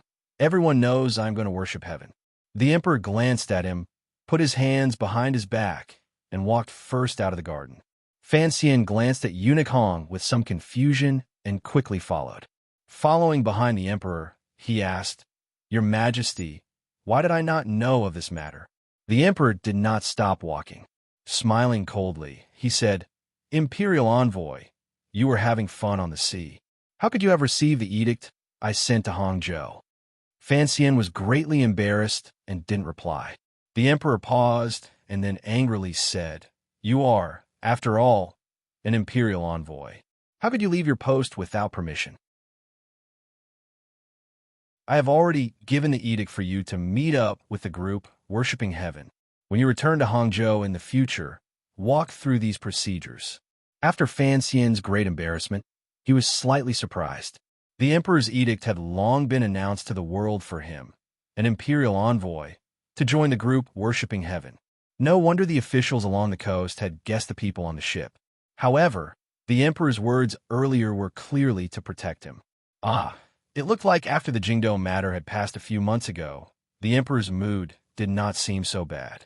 Seeing the emperor's footsteps step out of the old manor's wooden door, the guards hidden in the shadows and officials in the courtyard all followed out.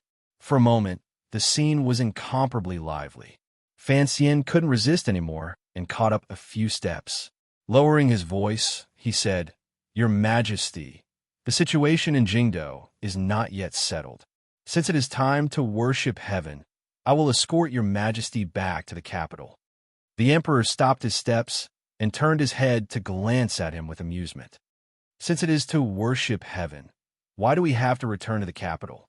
Fan Xian replied, "Naturally, it is in the Qing temple." "There is more than one Qing temple," the emperor said lightly. "There is also a temple on Dong Mountain." Fan Xian's heart jumped. For a moment, he couldn't speak.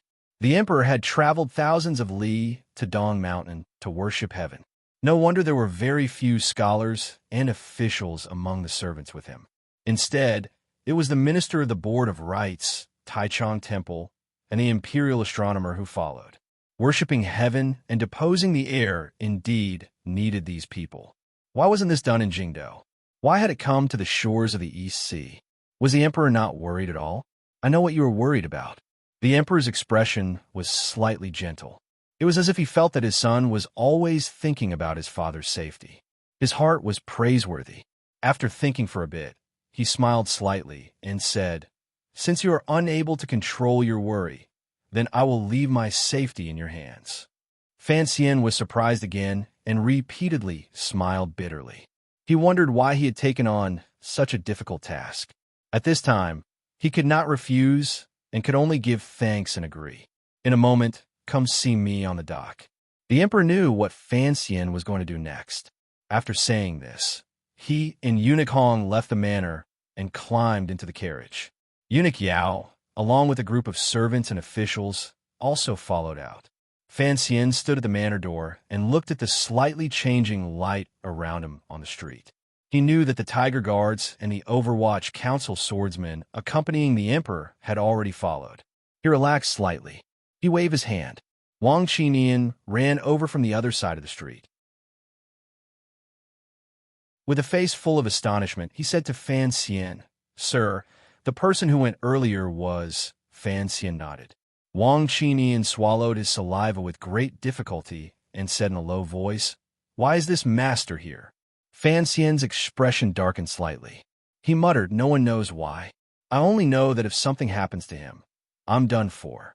If something happened to the emperor during the process of worshipping heaven, Fan Xian, as the commissioner of the Overwatch Council and now with the heavy responsibility of being a bodyguard, would die a wretched death. At least, the people in Jingdo would certainly put this black pot on Fan Xian's head while they would sit on the chair with a smile. Fan Xian clenched his fist and smiled bitterly in self-mockery. "I don't want to be Sigu Jian. Send down an order. Have all of the people in the council stationed in East Shandong Road move out. Be alert. If anyone comes within 50 li of Dong Mountain, send a first-level report." Wang Qinian acknowledged. Fan Xian continued, "Send the order to Jiangbei. Have Jingge take 500 Black Knights and rush through the night to reinforce Dongshan Road. Set up defenses along the northwest line and coordinate with the local provincial army. Make sure there are no problems. If there is any strange movement, kill without mercy." Wang Qinian raised his head and glanced at Fan Xian. The northwest direction of Dongshan Road led directly to Yanjing and Sangzhou. It was where Governor Yin Xiaoi's camp was. However, the two places were very far apart. If Yin Xiaoi truly had the courage to rebel and kill the emperor, he would not have been able to move his army so far away without alerting the court. "Being careful is always the best strategy," Fan Xian said with his head down. He was incomparably angry in his heart. Who knew how many people the emperor was going to frighten by doing this? Wang Qinian accepted the order and left. A man in cloth clothing walked to Fan Xian's side and bowed. "By the emperor's edict, please give your orders." Fan Xian glanced at this person and warmly said, "Deputy Commander, you are more familiar with the emperor's personal defense. If there is anything inappropriate, we can discuss it again." The security of the Qing royal palace was handled by the Imperial Army and the palace guards. The two systems were basically the same. A few years ago, the commander of the palace guards was Yin Xiaoi. The deputy commander was Gong Dian, who led the Imperial Army and guards. In the 5th year of the Qing calendar, after Fan Xian's night infiltration of the royal palace, the security arrangements of the royal palace underwent a major change. Yin Xiaoi was transferred to the position of governor of the north. The Imperial Army and guards were split into two. Presently, the Great Prince was in charge of the Imperial Army, while the guards within the palace were under Eunuch Yao's control. The person speaking to Fan Xian was the Great Prince's deputy, the deputy commander of the Imperial Army. Fan Xian had to be more polite when speaking to him, but he didn't waste time on pleasantries. Straightforwardly, he asked, "How many people from the Imperial Army have come?" 2,000. The deputy commander of the Imperial Army replied respectfully. "They are all outside Danzhou to receive orders." Fan Xian nodded. He thought to himself that with 2,000 Imperial soldiers, in addition to the numerous aces at the Emperor's side, the problem of safety should be guaranteed. He turned his head to glance at the 2-story building faintly visible in the corner of the old manor, and was slightly lost in thought. He remembered the first time he left Danzhou. His grandmother had once told him to harden his heart. At the same time, she had once said that his mother had died an unnatural death because she was too gentle. In that instant, Fan Xian thought of the words his grandmother had said to him as she held him and the faint truths. Suddenly, his heart jumped. However, he immediately suppressed it and shook his head with a sigh. Eunuch Hong was unfathomable by the emperor's side. Uncle Wu Zhu was not by his side. The Shadow and Haidang were also not here. Even with 13th Wang, their power was not strong enough. Furthermore, he was far away in Danzhou and had no way of controlling the movements in Jingdou. Most importantly, Fan Xian had to admit that up until now, the emperor had treated him fairly well. He laughed self-deprecatingly, trying to banish the thought from his mind. The deputy commander of the imperial army did not know that he was thinking of treasonous things. He thought that Sir Fan Jr. was worried about the emperor's safety, so he had to say a few words of advice and pat his chest to express his confidence. On the Danzhou dock, the common people watching had long been chased out of sight. The fishing boats coming and going had long returned to their respective ports. The entire city seemed to have become incomparably oppressive and respectful because of the arrival of the middle-aged man in a light yellow robe on the dock. Only the floating clouds in the sky, the foam in the sea, and the seagulls flying between the sky and water did not seem to feel this kind of pressure. They continued to float and fly freely. The birds searched for food on the sea and gave out sharp cries, startling the emperor who was deep in thought on the dock. He beckoned his hand behind him and said, "Come to my side." Fan Xian, who had been watching the emperor's figure from below the wooden dock, heard these words and jumped onto the wooden plank. He walked to the emperor's side and slightly behind him. Facing forward, he looked at the boundless ocean. Take another step forward. The emperor held his hands behind his back and did not turn his head.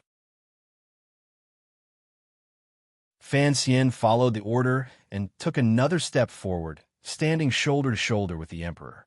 The sea breeze blew and blew the hair by the side of the emperor's face back. There was no sense of gentleness. On the contrary, it gave off a sense of determination that made one's heart tremble. Below his feet, the waves were beating against the rocks under the wooden plank, turning into one snowflake, two snowflakes, and countless snowflakes. Stick out your chest. The emperor's eyes looked at the end of the ocean and said to Fan Xian beside him, "I don't like you pretending to be a coward." Fan Xian smiled slightly. He understood the emperor's current state of mind.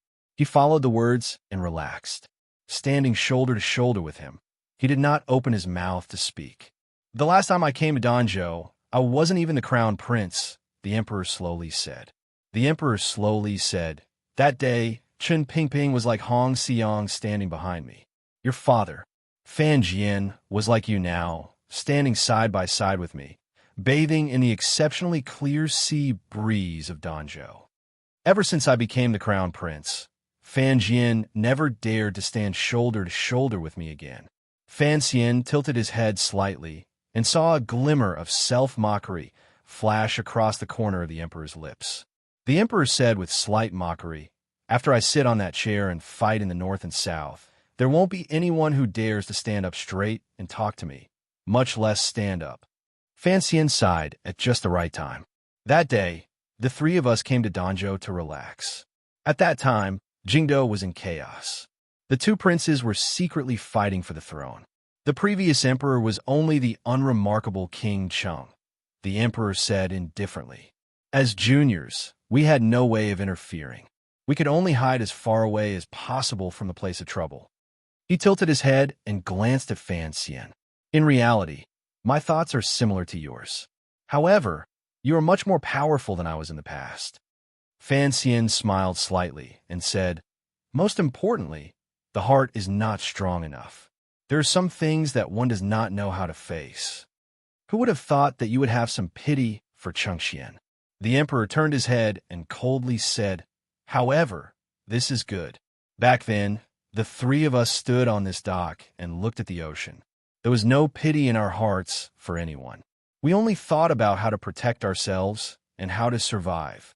I often think that when I looked at the ocean that day, perhaps I was hoping that an immortal would suddenly appear on the ocean. Fan Xian was silent. He knew what the emperor would say next. "There was nothing on the ocean, just like today," the emperor said slowly. A glimmer of a smile once again rose to the corners of his lips. "However, when we turned our heads, we found that there was another woman on the dock, as well as her strange servant.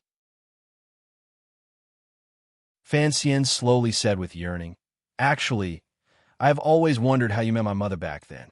The emperor's body shook slightly. He was slightly shaken by Fan Xian's sudden eye. Only then did he realize that this kid had unconsciously said it. Involuntarily, the glimmer of a gratified smile appeared at the corners of his lips. However, he did not continue this topic. He only said, "I told you earlier, no one has ever dared to stand shoulder to shoulder with me. Only your mother dared. Regardless of whether she was the crown prince or the emperor, your mother dared to stand shoulder to shoulder with me." She looked at the ocean and felt the sea breeze. She did not treat me as someone special at all. Sometimes, she would even look down on me without holding back. The emperor smiled self-mockingly and said, "After she died, there was no longer such a person in this world. I don't expect you to inherit much of what she did. I just feel that you shouldn't be too cowardly and damage my and your mother's prestige for no reason." Fan Xian smiled bitterly and thought, "This is because you're looking after the past and the present, which is why you allowed me to stand for a while. As for prestige, forget it. My life is more important. Your Majesty, let's return to the capital." Fan Xian finally said what he wanted to say. With a slightly worried expression, he said, "Leaving the capital for too long is always," seeing that he wanted to say something but then stopped. The emperor coldly said, "Say everything you want to say. You just want to say that you're afraid that someone will take advantage of my absence to have ill intentions."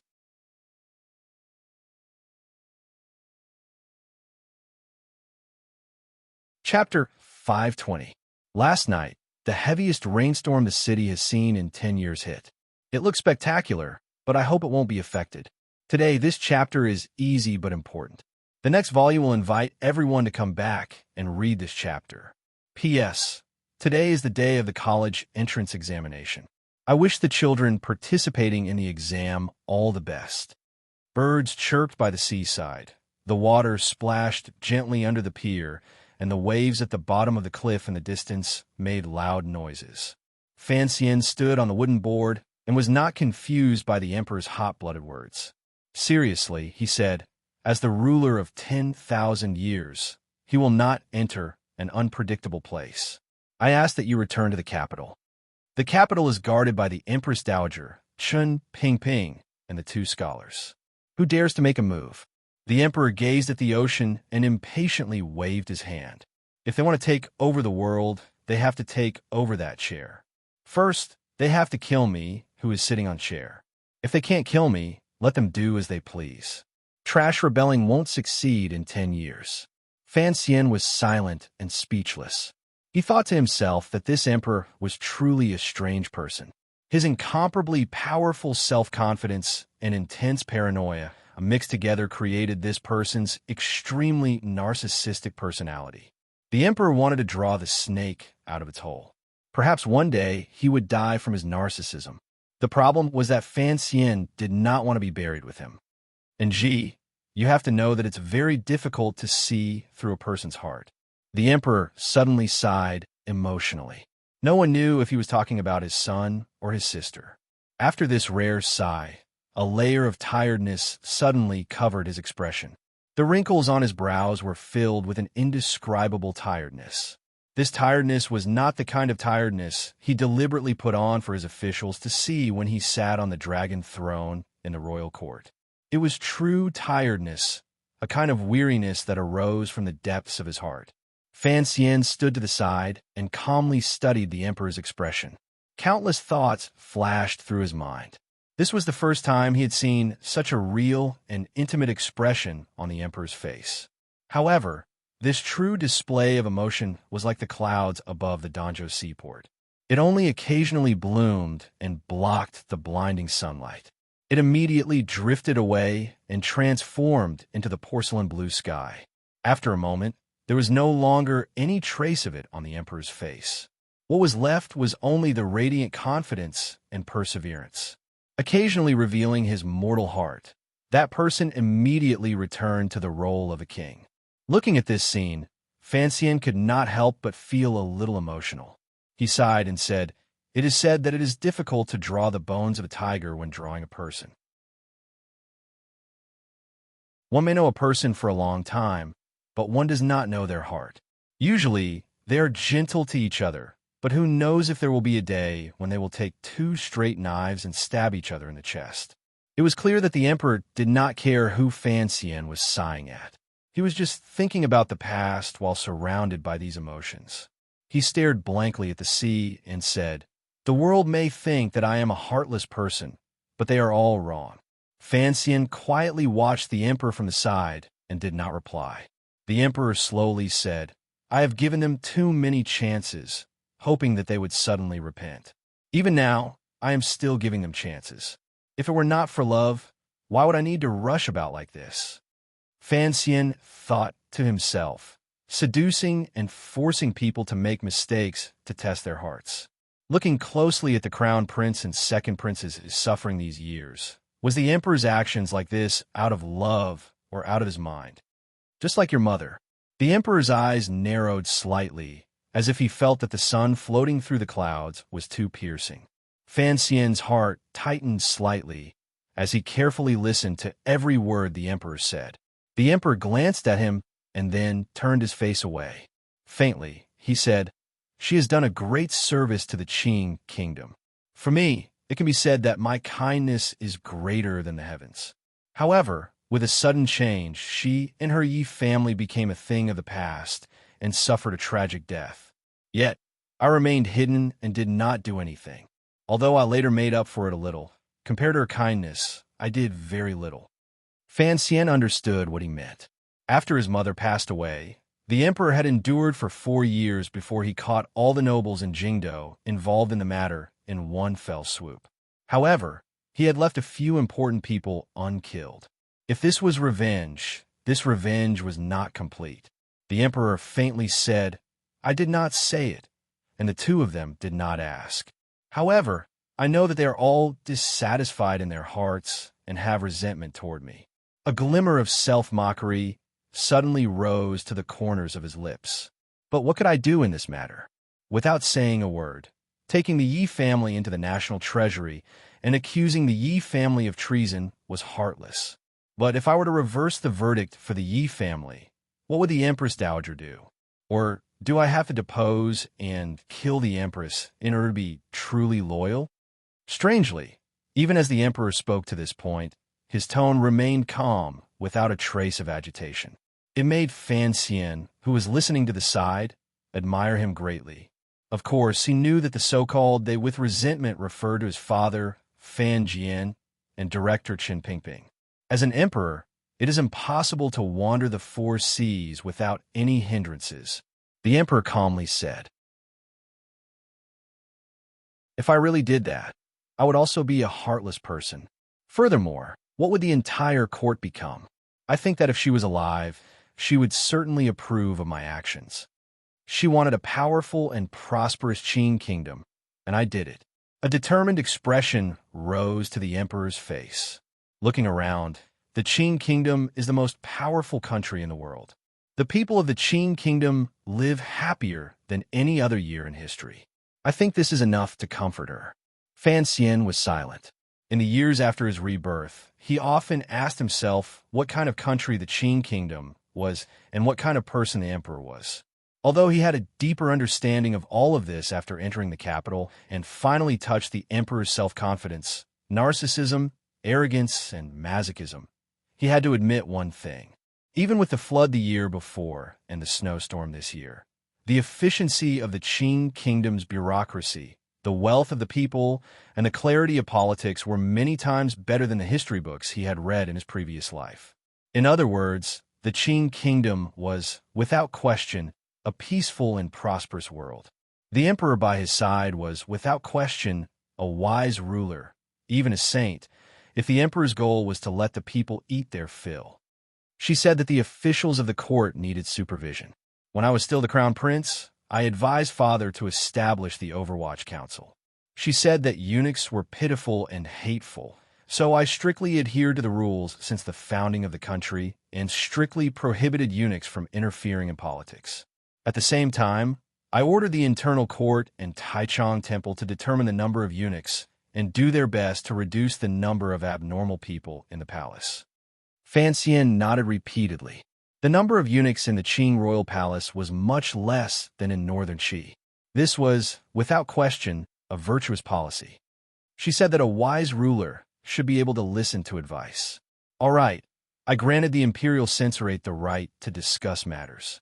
The emperor spoke faster and faster and became more and more lost in thought. Fan Xian couldn't help but bite the tender flesh in his lip, reminding himself not to laugh at the thought of the imperial censorate's buttocks being flogged into streaky meat. She said that there was a need for reform and a need for a root cause. All right, I did as she said.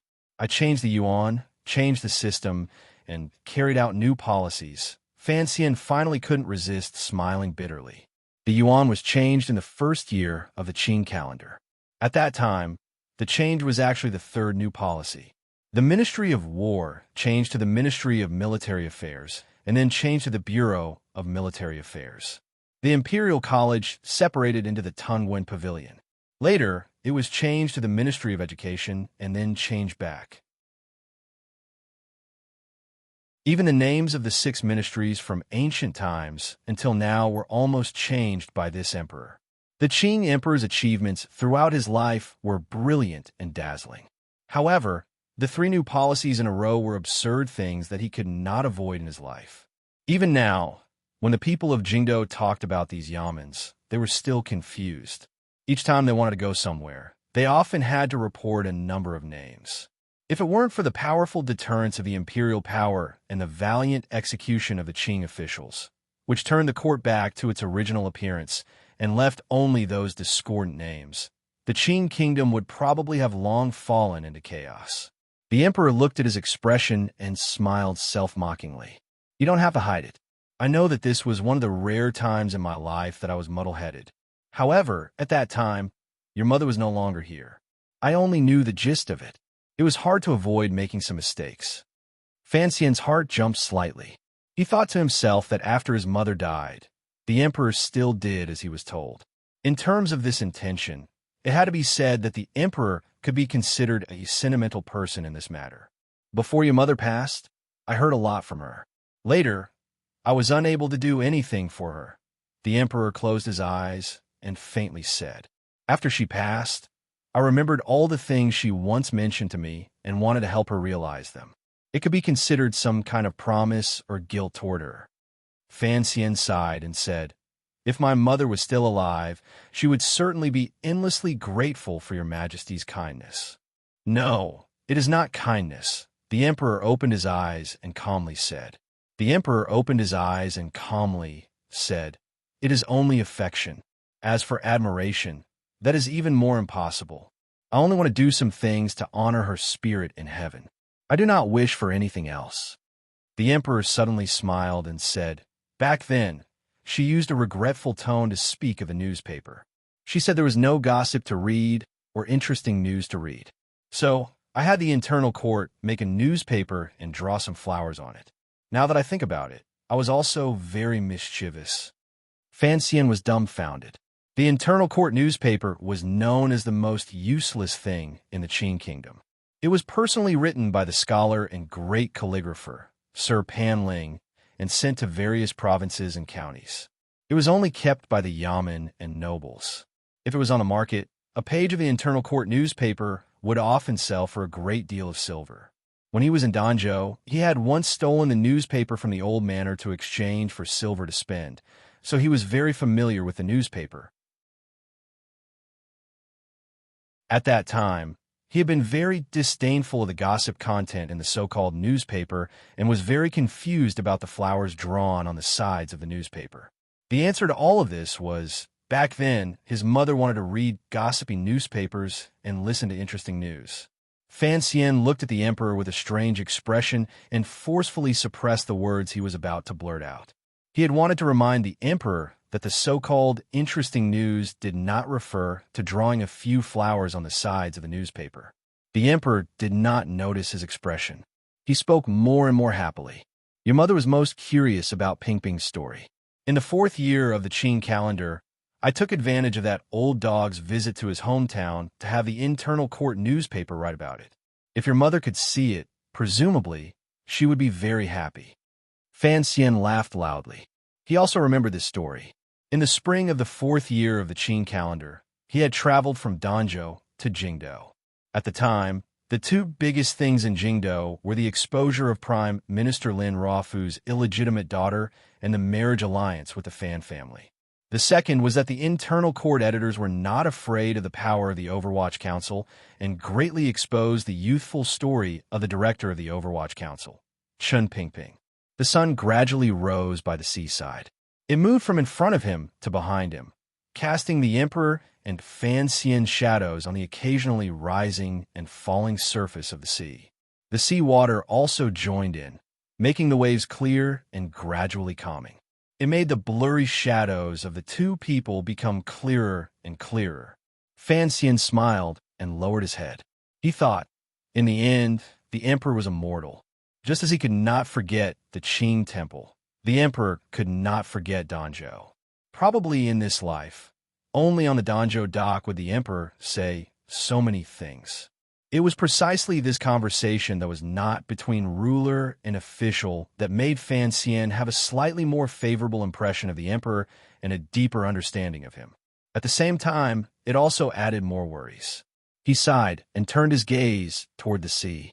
The worries in his heart were, in the end, a matter for the future. The worries in front of him were already terrifying enough. What are you worried about?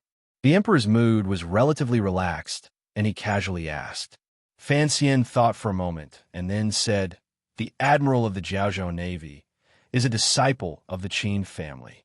No one knew how large a guard of honor was needed for the Emperor to officially go on an inspection tour. Even though the Qing Emperor was known for his plain clothes, the court had put a great deal of effort into defense. On land, the provincial soldiers were outside, the imperial army was inside, and there was a group of aces and that strange old creature, Unicorn. It could be called a steel fortress. On the water, a few warships of the Jiaozhou Navy had also received an edict and arrived. They were responsible for guarding against dangers from the sea. As Fan Xian said these words, his eyes were slightly narrowed as he stared at the surface of the sea, at the ships the Jiaozhou Navy had sent to protect the Emperor. The Emperor's expression was calm. It was as if he did not take Fan Xian's reminder to heart. He said, "There will come a day when I will seek justice for you for the matter of the valley. However, General Qin is the cornerstone of the country, so there is no need to doubt him. Since you have already moved the Black Knights over, there is no need to worry about an attack within 100 li. Why do you have to be restless all day like a stray dog?"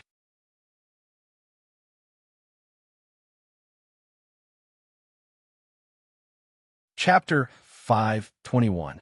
I wish everyone a happy Dragon Boat Festival. Eat more rice dumplings, don't be rice dumplings. There will be a new ticket on Monday, but I still haven't figured out how to do it. Everyone play for a while. I'll watch for a while. The next day, the group left Danzhou at the first glimmer of dawn. Since it was the Emperor's entourage, the formation was naturally not ordinary. Although all kinds of ceremonial guards had yet to come out, there was a procession of nearly 3 miles in front and behind. The densely packed crowd surrounded the large carriage in the middle that was full of noble air. It looked astonishing. The people of Danzhou knelt on the ground and respectfully kowtowed to the departing Emperor. Perhaps this was their first and only chance to see the Emperor in this life. As a citizen of the Qin kingdom, no one wanted to miss it. Fan Xian rode at the back of the group. With a worried expression, he looked at the group walking on the road in the distance. He was about to follow the Emperor to the Great Dong Mountain Temple to worship heaven. His heart was filled with unease and confusion. Last night, he had met privately with Ren Xiao, and only then did he know that the Emperor had chosen Dong Mountain to worship heaven not only because the Emperor had begun to miss the air of freedom, their past meeting, and Danzhou's sea breeze. Rather, it was because the original plan to worship heaven in the Qin Temple in Jingdou had run into difficulties. What difficulties? No one in the Qin Temple in Jingdou had the right to host such a large worship ceremony. This was truly a ridiculous reason. The Qin kingdom had always believed in swords and weapons. Although they respected ghosts and gods, they kept their distance. Particularly under the emperor's influence, the power of the ascetic monks in the temple grew weaker by the day. The orthodox Tianyi Dao, led by northern Chiku He, was unable to enter the Qing kingdom's temple system. Meanwhile, the few remaining high priests of virtue and prestige had met with problems one after another in the past few years. First, after the great priest returned to the capital from the southern wastelands, he died of old age and illness in less than a month. The second priest, Great Master Sanshi, died tragically in the woods on the outskirts of Jingdou. Fan Xian could faintly guess that the death of the great priest in the Qing temple had been secretly done by the emperor. However, if they wanted to worship heaven, they could actually go to Dong Mountain. After all, it was known as the place in the world most similar to the temple. It was the most mysterious place and the place with the most incense. But was it only because of such an absurd reason? Fan Xian squeezed his horse's belly and followed the group with a frown. His Majesty's protection work was carried out in an orderly manner, so he did not need to worry too much. Especially when he saw the hundreds of tiger guards with long sabers sandwiched in the Imperial Army, he felt even more reassured. 7 tiger guards could rival Haidang duo. What kind of concept was 100 tiger guards? He should be at ease, but he was still worried. In many people's minds, Fan Xian was probably an expert at scheming and scheming. He knew that his scheming could not be considered very powerful. In the past, he had been able to win every battle in the Qing kingdom and northern Qi because he had Yin Bingyun's help and Chun Pingping's care. Most importantly, his biggest backer was the emperor. With him as a backer, he could break through any mountain he came across. He had nothing to be truly afraid of. But if the target of a conspiracy was his backer, Fan Xian knew that he did not have enough intelligence to deal with such a big scene.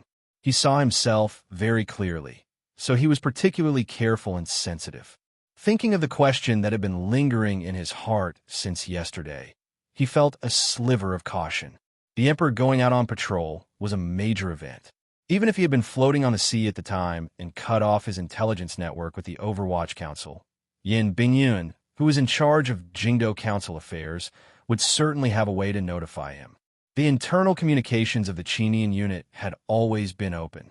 Why didn't Yin Bingyun notify him ahead of time? He summoned Wang Qinian and asked a few questions. When he received a report from the council that everything was as usual, he couldn't help but scratch his head. He didn't say anything more and smiled self-mockingly. He felt that he was too suspicious and a bit morbid. Traveling by land, it only took a few days before he saw the lonely mountain by the sea that had blocked the sea breeze for tens of thousands of years and the sunrise in the east. It stood alone and stubbornly pierced into the sky like half a piece of jade. Fan Xian rode beside the emperor's carriage and unconsciously put up a shade. Narrowing his eyes, he looked at the large mountain and sighed in admiration. This was the 3rd time he had seen the great Dong Mountain by the sea. Each time he saw it, he couldn't help but sigh at the wonders of nature. How could such a magnificent sight not open one's mind? After sighing, Fan Xian also felt some pity and anger. He had lived in Danzhou for 16 years, yet he had no idea that there was such a holy land not far from his hometown. Otherwise, he would certainly have dragged Uncle Wu Zhu here often to play. Although the court had sealed off the excavation of jade on Dong Mountain, it did not prohibit the common people from entering the temple to pray. If Fan Xian had often come to play, presumably no one would have stopped him. However, if he was still a child, it would not be so easy for him to enter Dong Mountain today. Flags fluttered at the foot of the mountain. Thousands of people stood in line and completely sealed off the path into the mountain. 3 days ago, the imperial edict had already been sent to Dong Mountain. The priests and monks of the temple on the mountain were respectfully waiting for the emperor's arrival at the mountain gate. The common people who had come up to burn incense had long been chased down the mountain by the local provincial soldiers. On this lonely mountain, thousands of people were silent. An oppressive and strict atmosphere enveloped the surroundings. All of this was for one person, the foremost person in the world. Eunuch Yao stepped onto the wooden frame and helped the emperor, dressed in formal clothing and bright yellow, out of the carriage. The emperor stood on the platform in front of the carriage.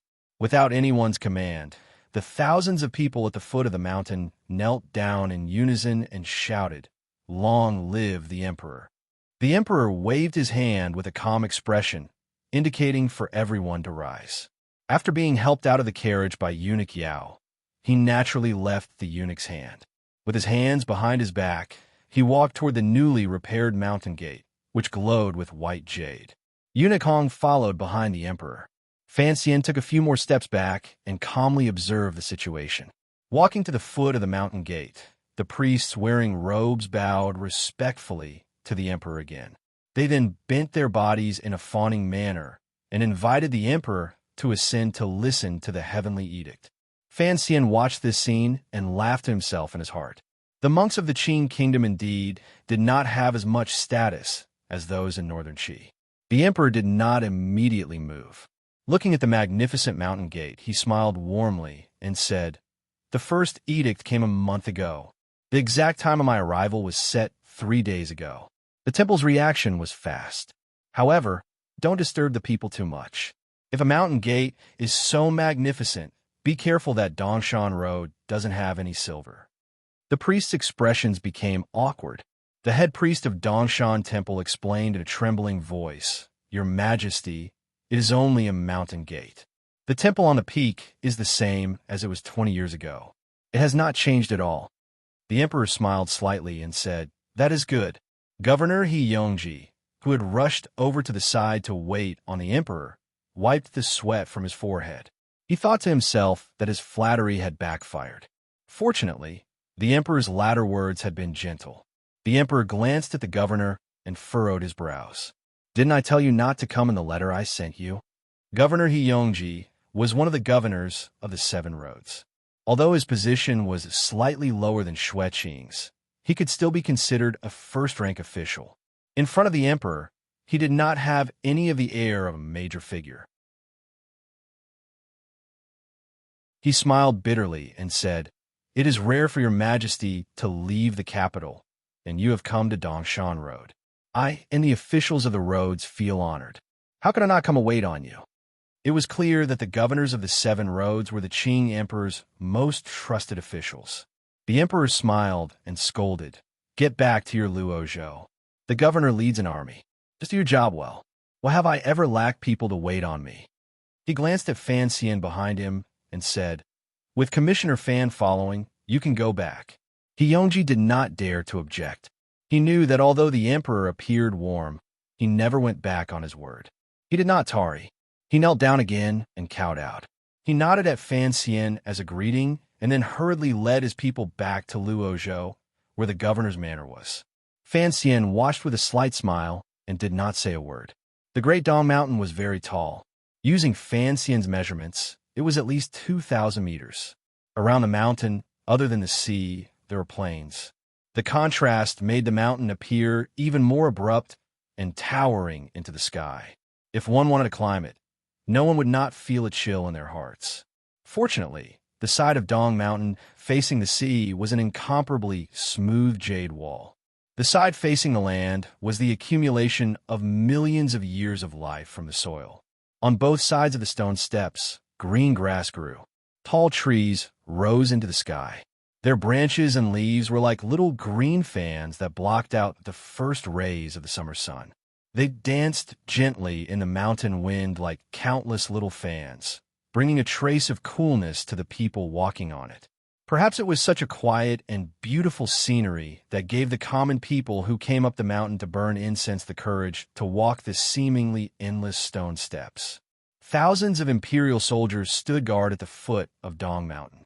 Following the emperor to Dong Mountain to worship heaven were old Eunuch Hong, Fan Xian, the minister of the Board of Rites, and a group of officials.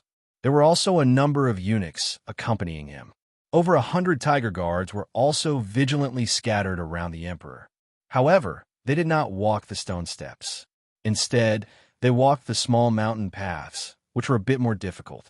The tens of thousands of stone steps truly tested one's willpower and energy. The common people called these long stone steps the stairway to heaven. Only by climbing it could one appear sincere and use the miraculous effects of the temple in Dong Mountain to cure illnesses. However, this trip was not for the common people to pray to God. The tiger guards walking between the stones could still hold on. Even the eunuchs seemed to have energy to spare. However, the minister of the Board of Rites, Ren Xiao In, and the other civil officials could not hold on much longer. They couldn't care less about losing face in front of the emperor. Each of them held their waists and panted. Fan Xian had climbed mountains and jumped cliffs since he was a child. These tens of thousands of stone steps were nothing to him. He didn't even pant.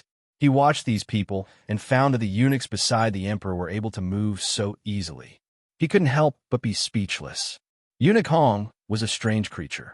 He knew that Eunuch Yao knew martial arts, but even the eunuchs serving tea were skilled.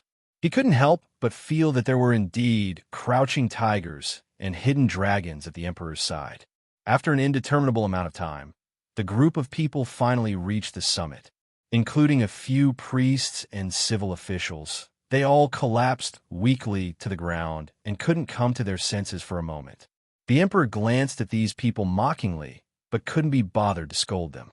Alone, with his sleeves behind his back, he walked to the edge of the cliff at the summit of Dong Mountain.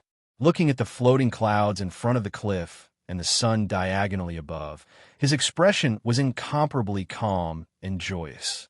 It was as if he had finally achieved, or was about to achieve, a goal. Fan Xian followed behind him and smiled slightly. He saw the emperor's chest rise and fall slightly.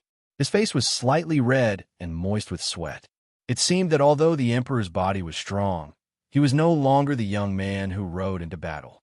It was only for the sake of the emperor's face that he forcefully endured it. After resting for a moment, the people accompanying them began to arrange the ceremony and the troublesome food and lodging arrangements. The emperor and Fan Xian were still standing at the edge of the cliff. The father and son seemed to be attracted by the wondrous scene at the foot of Dong Mountain. They didn't say a word and only stared in a daze in front of them. In front of them was the ocean, a boundless ocean. However, the ocean they saw from here was different from the ocean they saw from the Danzhou dock. The ocean in Danzhou was close, yet not easy to get close to. Rising and falling, it was close to their feet. The sound was by their ears, and white foam soaked the bottom of their pants. The ocean at the foot of Dong Mountain was distant and cold. Standing at the edge of the cliff, it was impossible to hear the roar of the waves. Gazing along the jade-like mountain walls, one could only see white lines advancing wave after wave on the ocean, crashing against the stone walls of Dong Mountain and soaking the foot of the mountain, doing an eternally useless task. In front of the cliff were layers of thin and light clouds. They were like white paper, slowly flowing high and low between the cliffs. The red sun had long risen above the ocean, but it didn't seem to be much higher than the great Dong Mountain. Standing on the mountain, the sun seemed particularly close. The light passed through the white clouds and glowed with twisted and beautiful lines. Gradually, it made the pure white clouds even fainter until they almost disappeared into the air. Watch the clouds disappear and disperse. Watch the rise and fall of the tide. Fan Xian unconsciously rubbed his nose and smiled self-mockingly. Why did he have to stand here by the emperor's side? Then he saw the emperor's body sway. Fan Xian was shocked. Like lightning, he stretched out his hand. His left hand opened like a cattail leaf. His fingers bent slightly and exerted force. In an instant, the coffin breaker technique was unleashed. In a flash, he grabbed the emperor's hand and pulled him back a step. Below the two of them was a bottomless abyss. If they fell in, how could they survive? After Fan Xian's heart palpitated, he realized he had been rash. He apologized and greeted the emperor. He then noticed old eunuch Hong behind him glancing at him with a strange gaze. The emperor gently rubbed his forehead. He was not angry. On the contrary, he said self-mockingly, "Looks like I am indeed old. After looking for a long time, I feel a bit dizzy."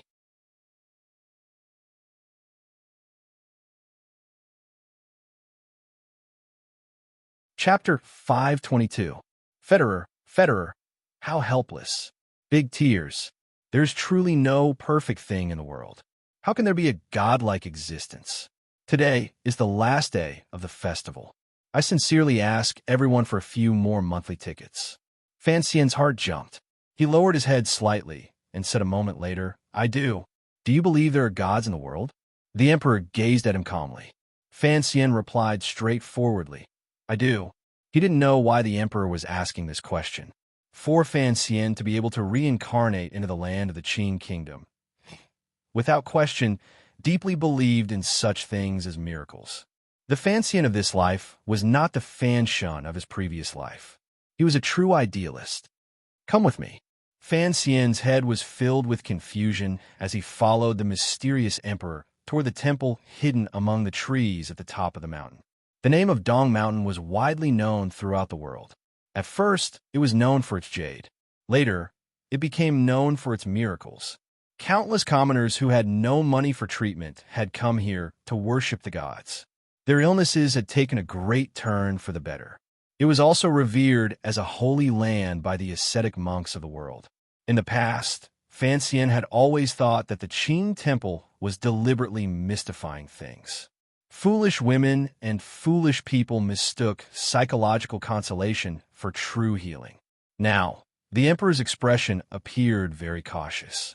Could the Qing temple at the top of the mountain truly hear the will of heaven and be able to make contact with the illusory temple of legend? Harboring countless questions and slight excitement, Fan Xian followed the emperor around a quiet and secluded stone path and came to a particularly old temple behind the temple. The mountain wind was strong. It blew the bells under the eaves of the temple, making a clear and calming sound. It looked like the priests at the foot of the mountain had not lied. It was clear that the temples at the top of the mountain had not been repaired for many years.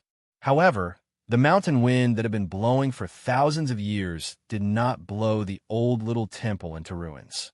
Looking at the style of the little temple's architecture and the dark and somber colors, Fan Xian's heart jumped. Involuntarily, he felt a sense of reverence, just like when he had first entered the Qing temple in Jingdou. At that time, the emperor had been inside the Qing temple, and he had been outside. Now, he had followed the emperor to a place that seemed to be out of this world. A strange feeling rose in Fan Xian's heart. The emperor seemed to be very familiar with this path, or perhaps everything about Dong Mountain. Standing outside the little temple, the emperor calmly said, Don't be curious and don't get tired of listening. The reason is actually very simple. After meeting your mother in Danzhou, we did not miss out on the scenery of Dong Mountain. We once stayed here for a time. Although he didn't know how the emperor had guessed his thoughts, suddenly hearing these words, Fan Xian's mood immediately changed. Looking at the old buildings around him, his gaze carried a sense of familiarity and yearning. However, the emperor's following words immediately shattered Fan Xian's relaxed and joyful mood. The Lord of 10,000 creations does not enter unfathomable places. The emperor laughed coldly and repeated the words Fan Xian had used to admonish him in Danzhou yesterday. I know what you have been worried about these 2 days. Let me ask you, if you were in Jingdou right now and you were that woman, what would you do? Fan Xian did not feign fear. Instead, he sank straight into thought. He had thought about this question countless times. In the end, he realized that if internal strife occurred in Qing Kingdom and there were problems in Jingdou, the eldest princess, who was currently imprisoned in a side courtyard, only had one path to take. Perhaps she would do many things, but the center of everything, the foundation of everything, was just as the emperor had said yesterday. There was only one way to kill the emperor. First, I had to leave the Overwatch Council surveillance and make contact with my own power, Fan Xian said without confidence. Fan Xian said with some uncertainty, but this matter must have started a few months ago. I don't think the eldest princess has this ability. The emperor coldly said, Do you believe that 2 people could set a palace on fire? And in the early hours of a thunderstorm? Fan Xian shook his head, not daring to show too much emotion. Through his own channels, he had learned the inside story of the change in the royal palace a few months ago. He knew that the Eastern Palace had caught fire at that time. It was the Crown Prince who had done this to save himself and alert the Empress Dowager. At the time, he had only been concerned with admiring the Crown Prince and his brother's actions. Hearing the Emperor's words, only now did he realize that there was something fishy about this matter. "I killed so many people, but she didn't resist at all," the Emperor said. Yet, she still had extra thoughts in the Eastern Palace to help the Crown Prince. "My sister's actions are always so incomprehensible. If she was able to avoid the Overwatch Council's surveillance and make contact with her people, I would not find it strange at all."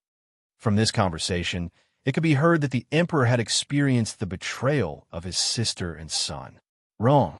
It should be said that after he had self-righteously forced his sister and son to betray him, or after the betrayal that had yet to come, his entire personality had changed slightly. He had already regarded Fan Xian, the illegitimate child who had not been by his side since childhood and had appeared particularly loyal and filial after entering the capital, as the most trustworthy person. However, this kind of trust made Fan Xian feel the pressure increase. He rubbed his slightly dry throat and glanced at the Emperor. If the eldest princess had already made contact with her people a few months ago, then she only needed to wait for an opportunity. "I think that now that you are far from Jingdo, it is the best opportunity. You only need to tell me what she will do. You don't need to constantly remind me of this." "Yes, I think that the eldest princess will use all of the power she has built over the past 20 years to strike like lightning at Dong Mountain or on the way back to the capital. Regardless of success or failure, she will seal off news of the Emperor and falsely announce to the world that the Emperor has met with misfortune and will be succeeded by the Crown Prince or the Second Prince. There's no need to say nonsense like success or failure. Since she's going to do it, she wants me dead." Fan Xian's analysis was very shallow and direct. If the eldest princess, Li Yunrui, could truly escape unscathed, she would certainly make this choice. The so-called plot, in the end, was still a matter of life and death, a matter of victory and defeat. As long as life and death had been decided, victory and defeat had been decided, she had the support of the princes in Jingdo and the Yi and Qin families. If she then threw the matter of the Emperor being assassinated onto Fan Xian, who could sit on that throne? Unless Chun Pingping led the pitiful 500 Black Knights and rebelled again. He lowered his head and said, "Since the Emperor has come, naturally, he has a well-thought-out plan." The Emperor glanced at him and faintly said, "What power can Yunrui have?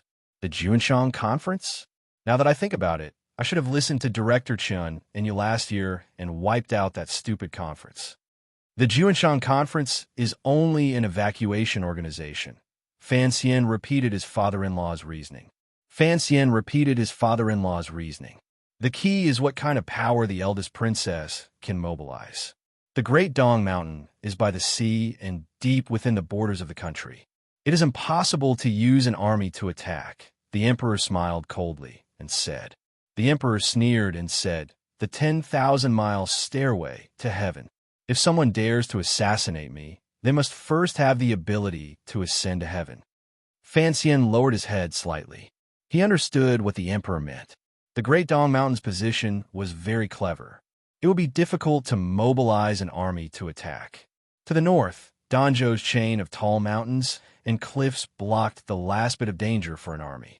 Since there was no need to consider this, to assassinate the ruler of a country, especially the ruler of the most powerful country in the world, one could only use assassins. Normal people were completely meaningless. They couldn't even break through the outermost defensive ring of the Imperial Army, much less the hundreds of terrifying Tiger Guard aces on the summit of the mountain.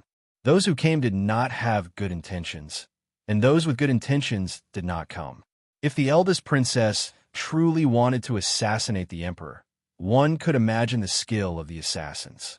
"Yi Luyun is a guest of the Juanshang Conference," Fan Xian said quietly. Fan Xian said silently, "The eldest princess does not have many aces herself. After experiencing the attack in the valley, I feel that some people in court are becoming more and more impudent. No matter what an impudent person does, it is not surprising. He was talking about the military elders in the Qin kingdom.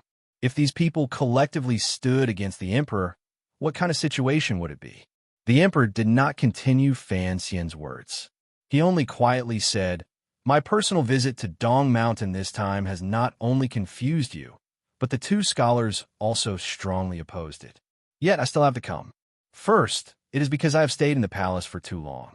I want to come out and see the places I passed through in the past. Second, Chengxian hurt my heart. If I wanted to oppose him, I will do so openly and not give anyone any chance to say anything." Fan Xian thought about it. The emperor beside him could probably be considered the most diligent and strangest emperor in history. After ascending to the throne, particularly after the end of the major battle, the emperor had never left Jingdo again. He did not go on the routine nationwide tours of a prosperous ruler. The emperor rarely even came out of the royal palace. Fan Xian only knew of the one time he had seen him outside Taiping courtyard. The emperor suddenly paused and smiled slightly. The third reason is very simple. I purposely wanted to give Yunrui a chance to see if that Juanshan conference could actually remove me as a monarch. Fan Xian shook his head and said, "It is still the same words I said before. Why take the risk? Why come here? Your Majesty is the master of the world. With one edict, the remnants of the Juanshan conference will immediately fall to pieces. They are not worth mentioning at all. Is that so? But what about Yi Luyan?" The emperor smiled slightly. His brows gradually relaxed. Fan Xian was speechless. Only now did he finally understand just how confident the emperor was. He was using himself as bait. What he was plotting was none other than Yi Luyan, the guest of the Juanshan conference. The great grandmaster of the Qin kingdom, Yi Luyan. This carefree warrior who floated overseas was in the wilderness while the emperor was in court. The two of them mutually checked and balanced each other. Only then did they create a loyal yet distant relationship between the Yi family and the royal family. If the emperor was able to kill Yi Luyan with his sword, then there would not be a sliver of power within the Qin kingdom that could shake the foundation of his rule. In other words, Yi Luyan had always been a malignant tumor in the emperor's heart. He had come to Dong Mountain to use the wonders of Dong Mountain to remove the tumor. Fan Xian still felt it was absurd. Even if you had over 100 tiger guards and Eunuch Hong, that mysterious old creature, if the eldest princess moved, she would certainly have countless powers to cooperate with Yi Luyan. Even if Yi Luyan failed to assassinate the emperor, given the great grandmaster's otherworldly realm, how could you keep him? He had once personally experienced Yi Luyan toppling a building with half a sword in Hangzhou, so he knew the terrifying extent of Yi Luyan's power. Unless the Qing Iron Riders formed camps and endless volleys of arrows were used, perhaps it was possible to kill Yi Luyan on the plains. However, the emperor was on the lonely peak. Yi Luyan floated here and then away. He would not give the tiger guards the chance to surround him. As for the imperial soldiers at the foot of the mountain, due to the terrain, they were unable to form a cavalry charge formation. How can one kill a great grandmaster? This was something Fan Xian had thought about for an entire year. He had come up with many conclusions. Among them, the safest was to stand 500 meters away and use the assault rifle he had hidden like a precious son to snipe him. However, this kind of situation was not easy to create. The great grandmasters were elusive. Their senses were too powerful. It was impossible for them to stand there and give him too much time to aim. How could one kill a great grandmaster? In the end, Fan Xian thought of the most reliable method. It was to use two great grandmasters to kill a great grandmaster. This was a very senseless and wasteful way of thinking. Two children would definitely be able to defeat one child. Of course, two stones were heavier than one stone. The problem was that great grandmasters were not products that could be mass-produced. They were rare geniuses. Who could find two great grandmasters? Thus, I had to come to Dong Mountain because I needed a person. This person will never leave Dong Mountain to suit my thoughts. The emperor looked at Fan Xian with a slight smile. He then pushed open the wooden door of the old temple. The wooden door creaked. Fan Xian's gaze drifted over. His heart tightened abruptly. Countless surprises and the irrepressible joy of a long separation flashed through his eyes. Yin Bingyun sat in a daze in a room in the Overwatch Council. He did not sit in that secret room because the director had returned to Jingdo in a wheelchair and returned to his own room.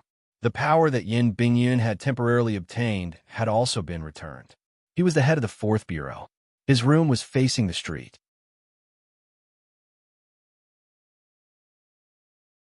The window was not covered with black cloth.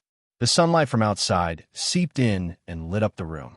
Standing at the window, he could clearly see the golden eaves of the royal palace. There was no master in the royal palace. The emperor's entourage should have already reached Dongshan Road, right? Yin Bingyun thought that ever since the emperor had left the capital, the people of Jingdo had all become well-behaved and didn't give the Overwatch Council too many problems. At this moment, everyone was afraid that the emperor, who was far away from Jingdo, would suspect something.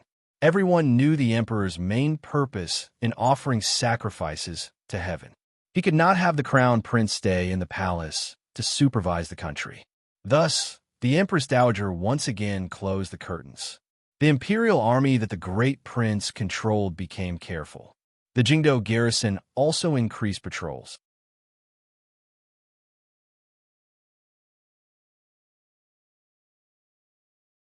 Chapter 523.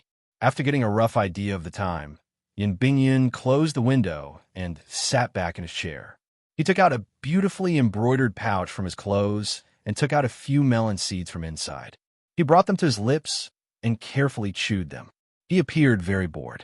Only when his gaze landed on the pouch did he become warm and affectionate. This pouch had been embroidered by Lady Shan. Sir Yin Jr. had been particularly idle these past few days. He no longer needed to oversee council affairs, nor did he need to monitor court officials with the sensitivity of the First Bureau staff. Other than the daily affairs of the Fourth Bureau, he did not have much to do. In the wilderness between Yinjing and Sangzhou, after Shang Shan, who had suffered a great loss at Yin Xiaoyi's hands, he had calmed down. Although the Northern Qi people had submitted a letter of reprimand, the accidental injury investigation was still ongoing. There were no unusual movements in Shangjing, and Dongyi was also very quiet. These were the things the Fourth Bureau had to manage. Before the emperor left the capital, the Fourth Bureau had already released enough fake news to ensure the silence of both sides. Yin Bingyun believed that given the Overwatch Council's power, even if the Northern Qi royal family and Sigu Jian knew of the emperor's tour, they would not be able to react in a short amount of time. Furthermore, he had no choice but to be relaxed. Even without these errands, the Jingdo center of the Qinian unit was still under Yin Bingyun's control. Logically speaking, for something as important as the emperor's tour, he should have notified Fan Xian ahead of time. However, what he did not understand was that once Director Chun returned to the capital, he suppressed this idea and firmly suppressed it. This was a question that had puzzled Fan Xian and Danzhou. Yin Bingyun still did not know that Commissioner Fan had already met up with the royal entourage. He was still faintly at a loss. At the same time, he was nervous. Jingdo appeared calm.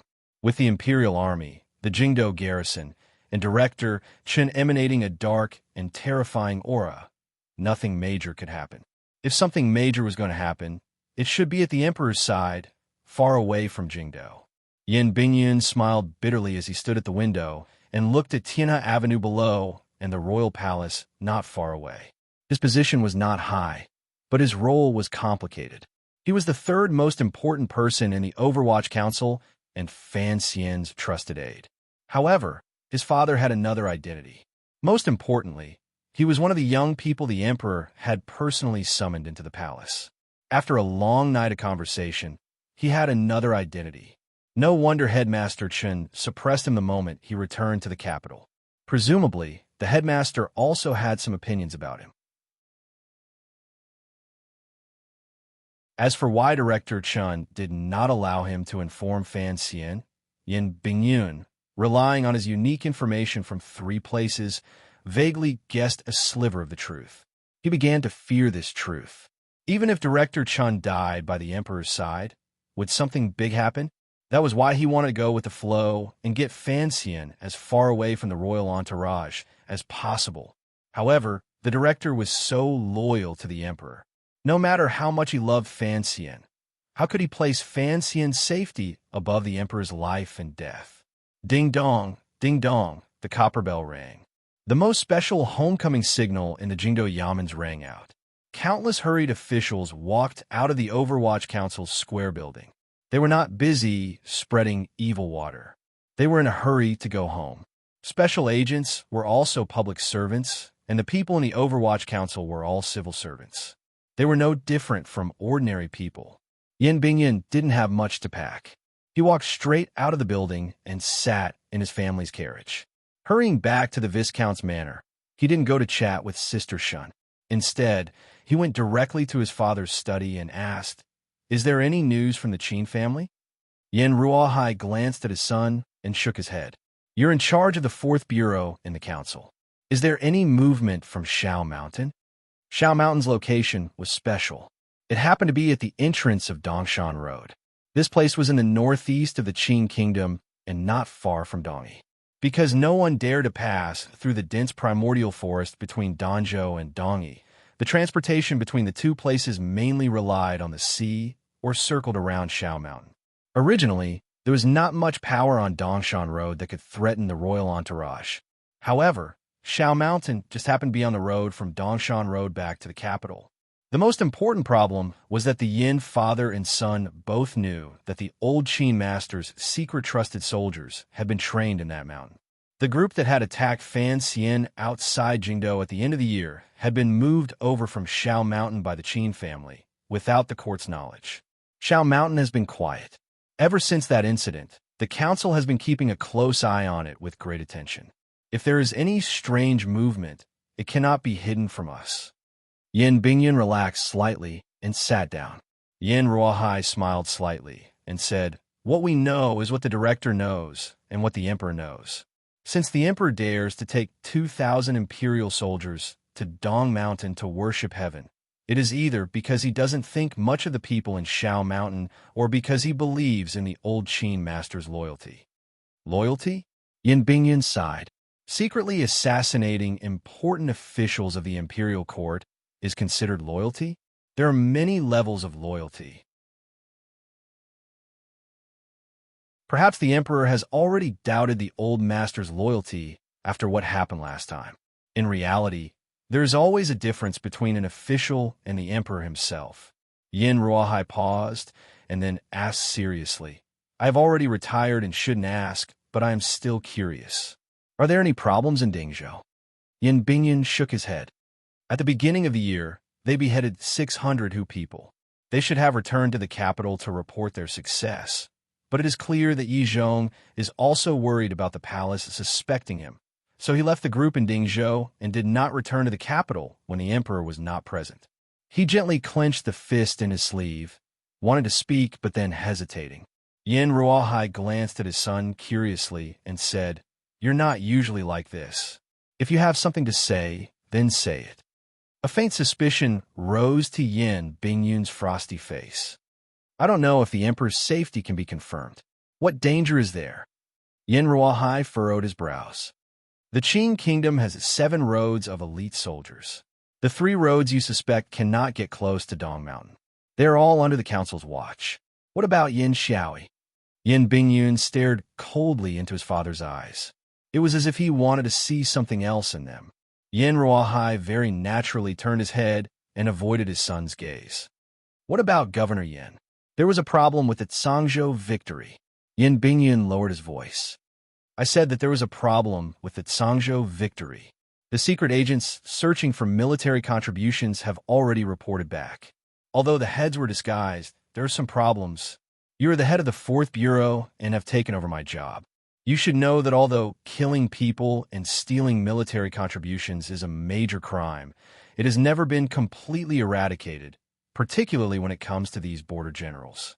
They require the court's additional rewards to balance out the misery of the cold border," Yin Ruohai said coldly.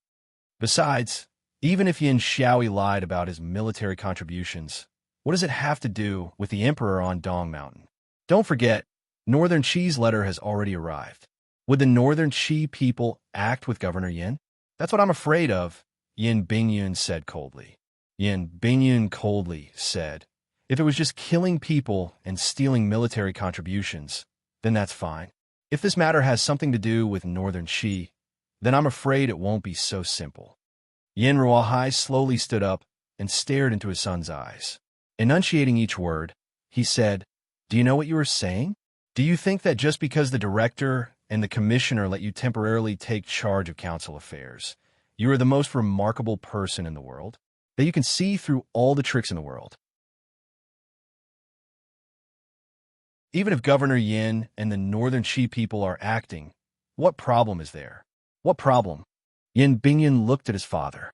A fire of anger burned in his chest. He angrily said, 5,000 people died in the Northern Expedition Army. Is this a great victory? 8,000 beheaded. I'm afraid more than half of it is fake.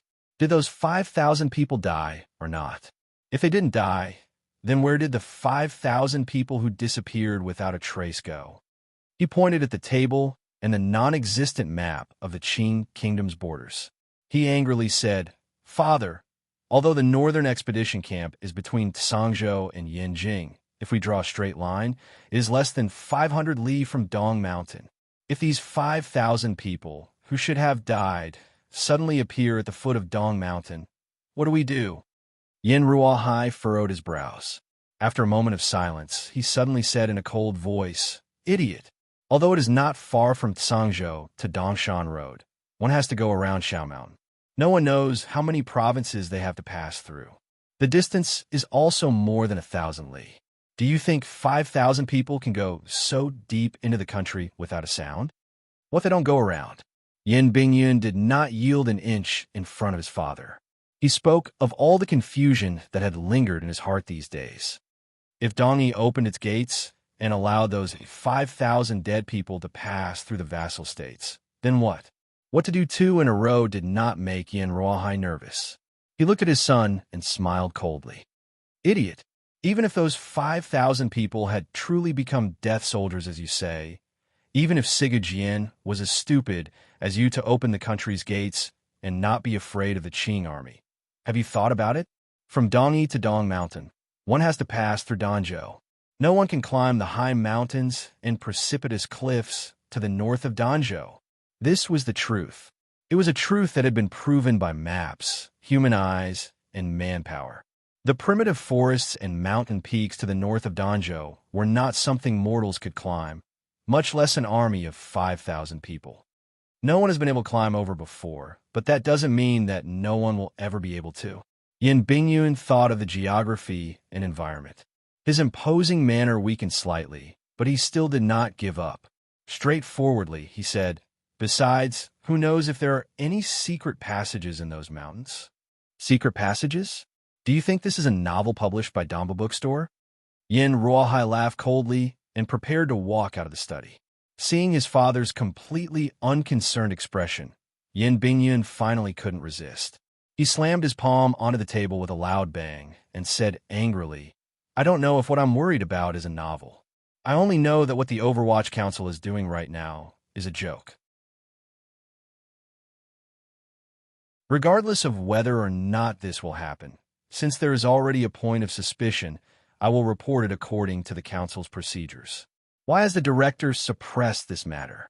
Hearing these words, Yin Ruohai's body shook. He slowly turned around and looked at his son with a complicated gaze. Yin Bingyun thought that his father had finally been convinced by him. A wave of relief rose in his heart.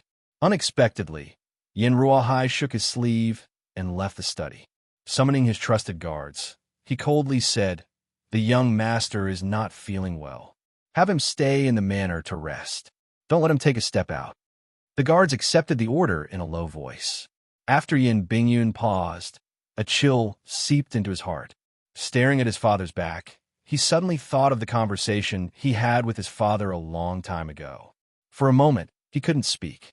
That day, he asked his father, "If, and I'm saying if, you had to choose between the palace and the council, what would you choose?" At the time, Yin Ruohai had looked at him with an amused gaze and sighed. "Silly child, naturally I would choose the council. If the old director did not have this confidence in me, why would he say so much to you?"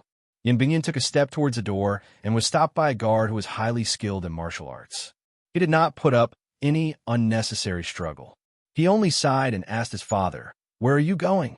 Yin Ruahai turned around and looked at his son with a smile.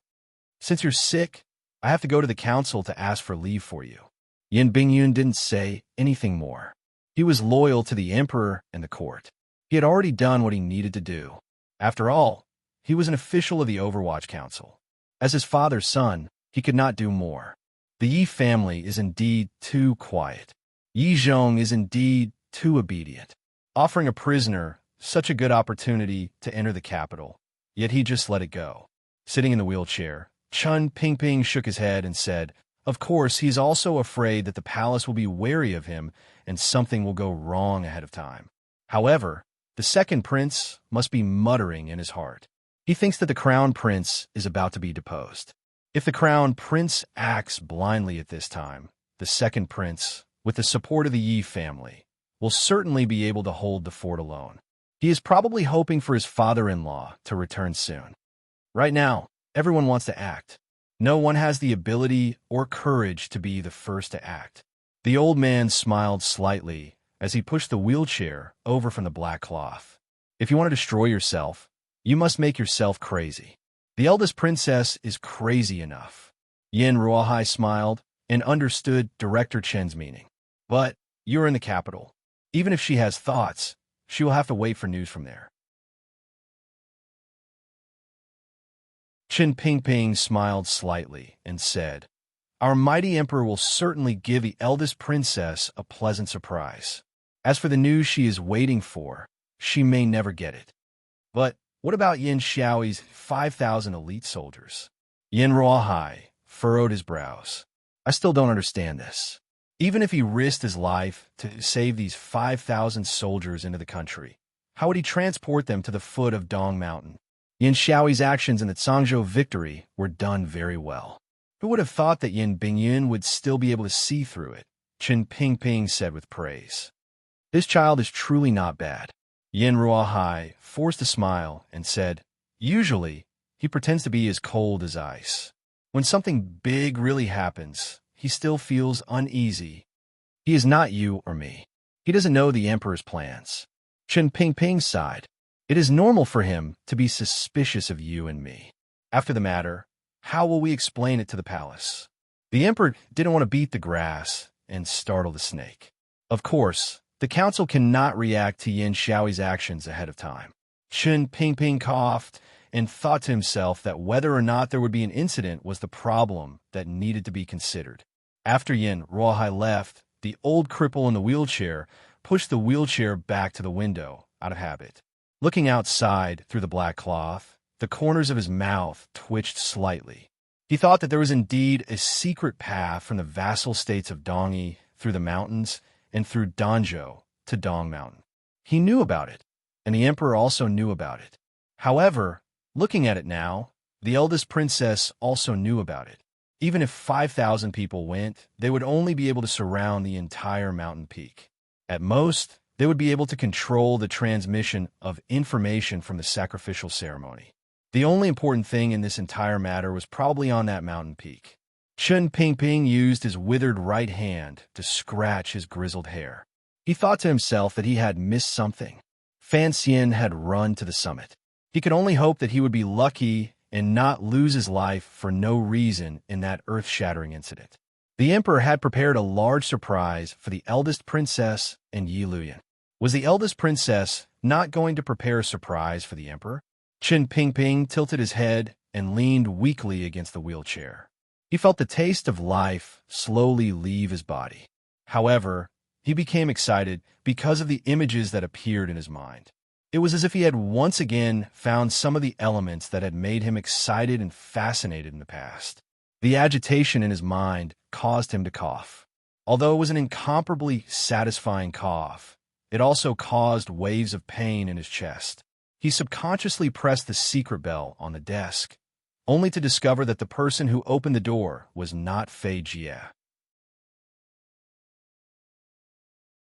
Only now did he remember that Fei Jie had already followed his wishes and left the troublesome Qin kingdom. At this time, He should already be in Xuanzhou, preparing to live the life that the old poison had long yearned for overseas. I'm coughing a little. Find some medicine to take. Qin Pingping smiled slightly at his subordinate who had just entered. If he could live another 2 years, then he would live another 2 years. The subordinate was overwhelmed by the favor and left with the order. Just as the emperor on the summit had guessed, as long as the eldest princess Li Yunrui did not die physically, she would always be able to find hidden power in Jingdou. At this moment, she was under house arrest in the side courtyard of the royal family. The people of the Overwatch Council were responsible for monitoring the outside, but her life was still maintained at a very luxurious standard. What was even more unexpected was that the Xinjiang strategist, Yuan Hongdao, who had fled Jingdou for many months, had appeared in the side courtyard and sat in front of the eldest princess. No one knew how the eldest princess had done it. Even a blind person can see what the emperor is thinking. However, I don't know exactly where his confidence comes from. Li Yunrui's appearance was still beautiful, and her eyes were still charming and full of emotion. However, a truly attentive person could see that there was a slight change in her state of mind. Underneath the full emotion was a coldness carved deep in her heart.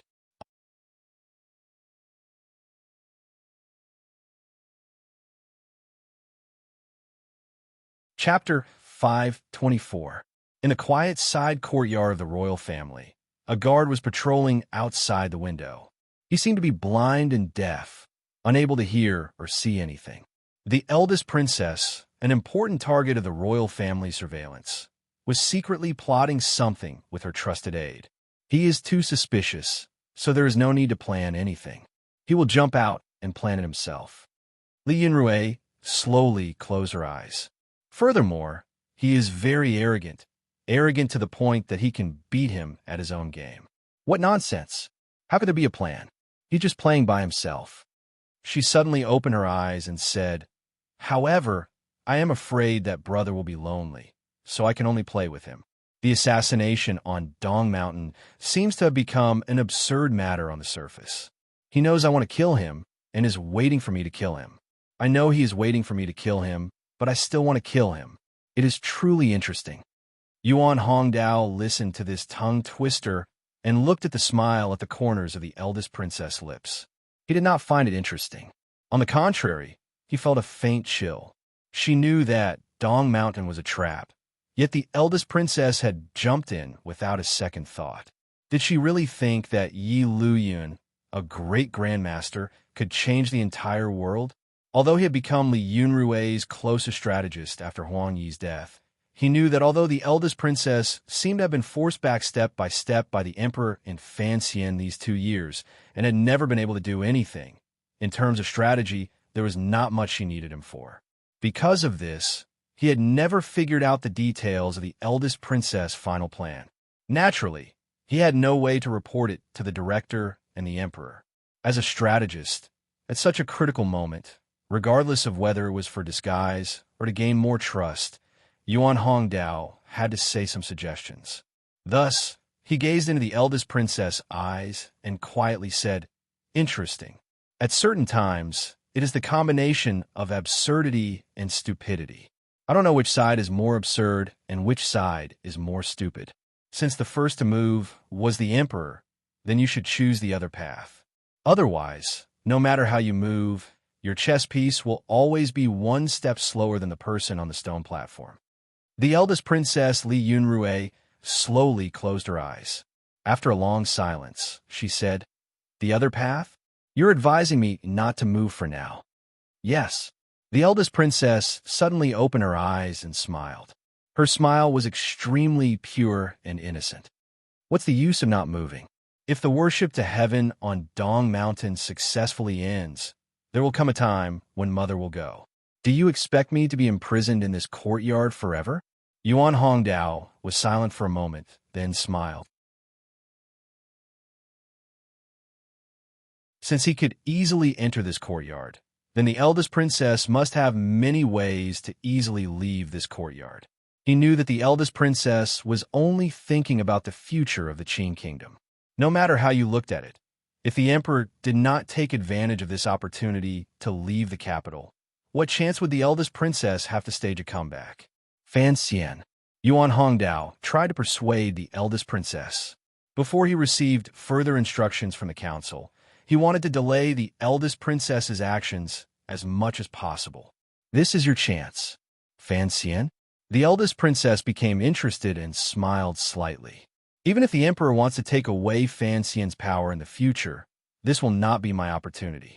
It is not as simple as taking away power. Yuan Hongdao lowered his voice and said.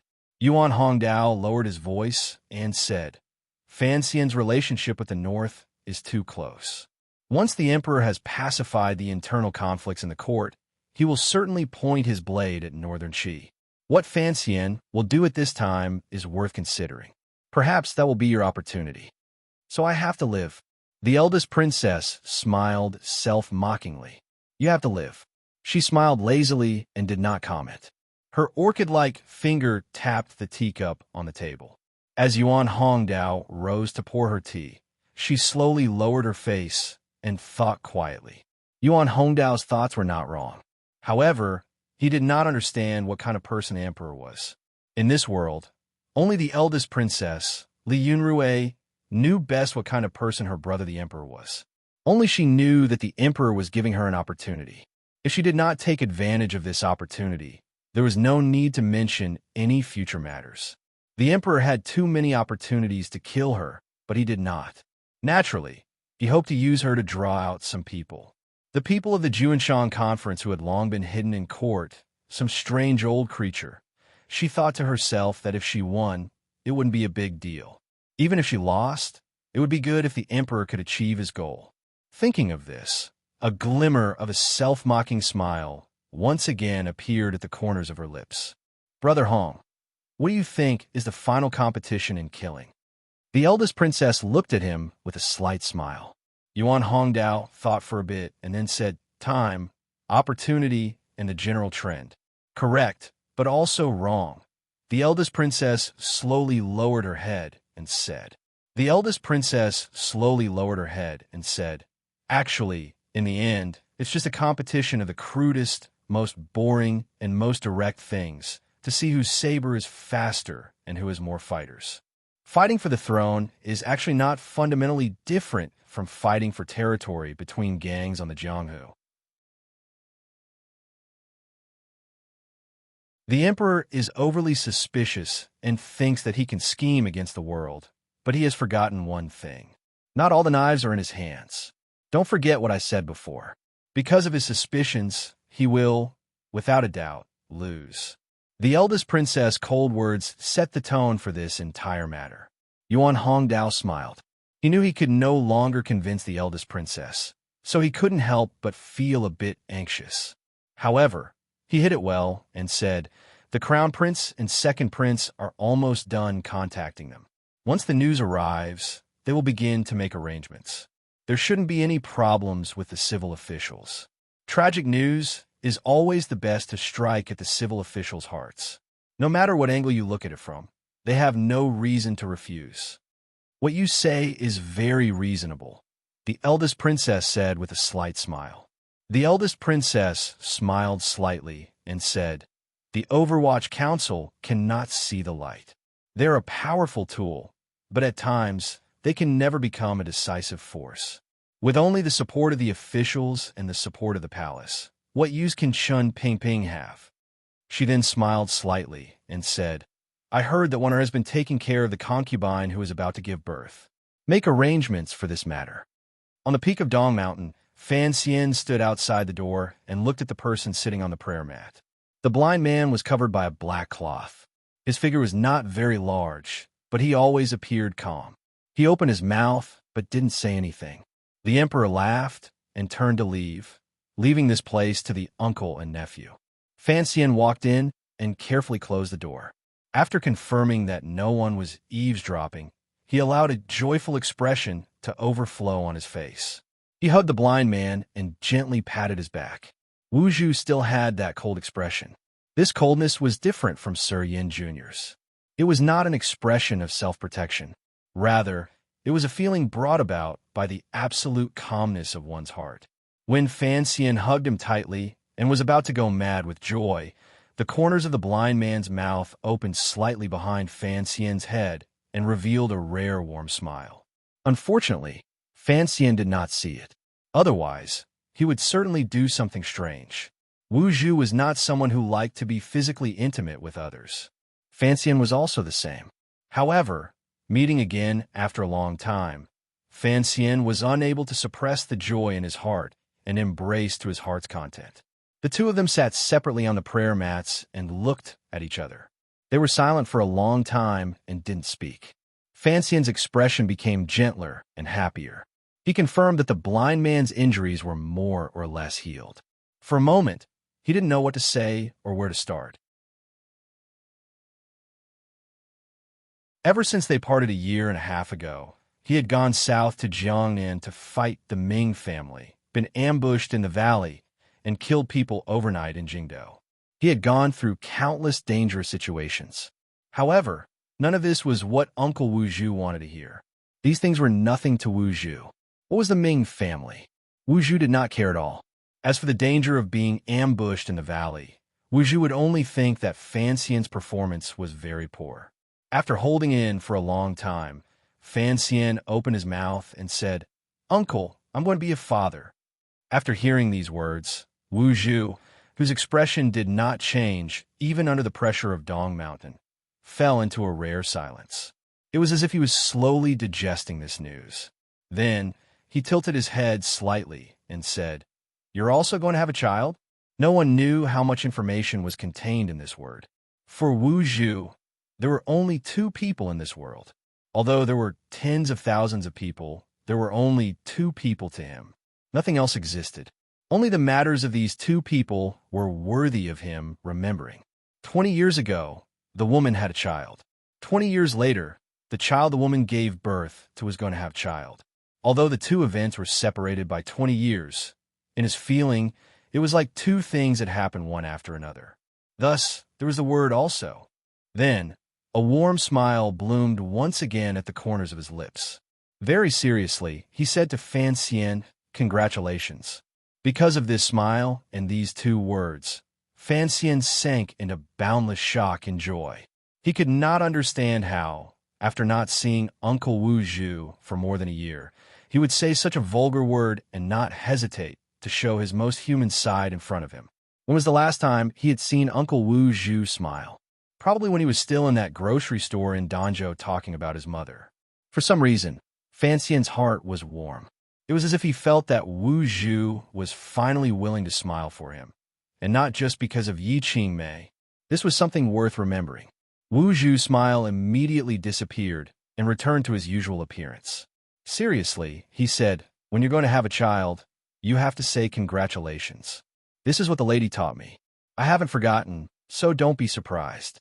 Fan Xian smiled bitterly and was speechless. He opened his mouth and said, "This should be an emotion that comes from the heart. We don't need to remember it."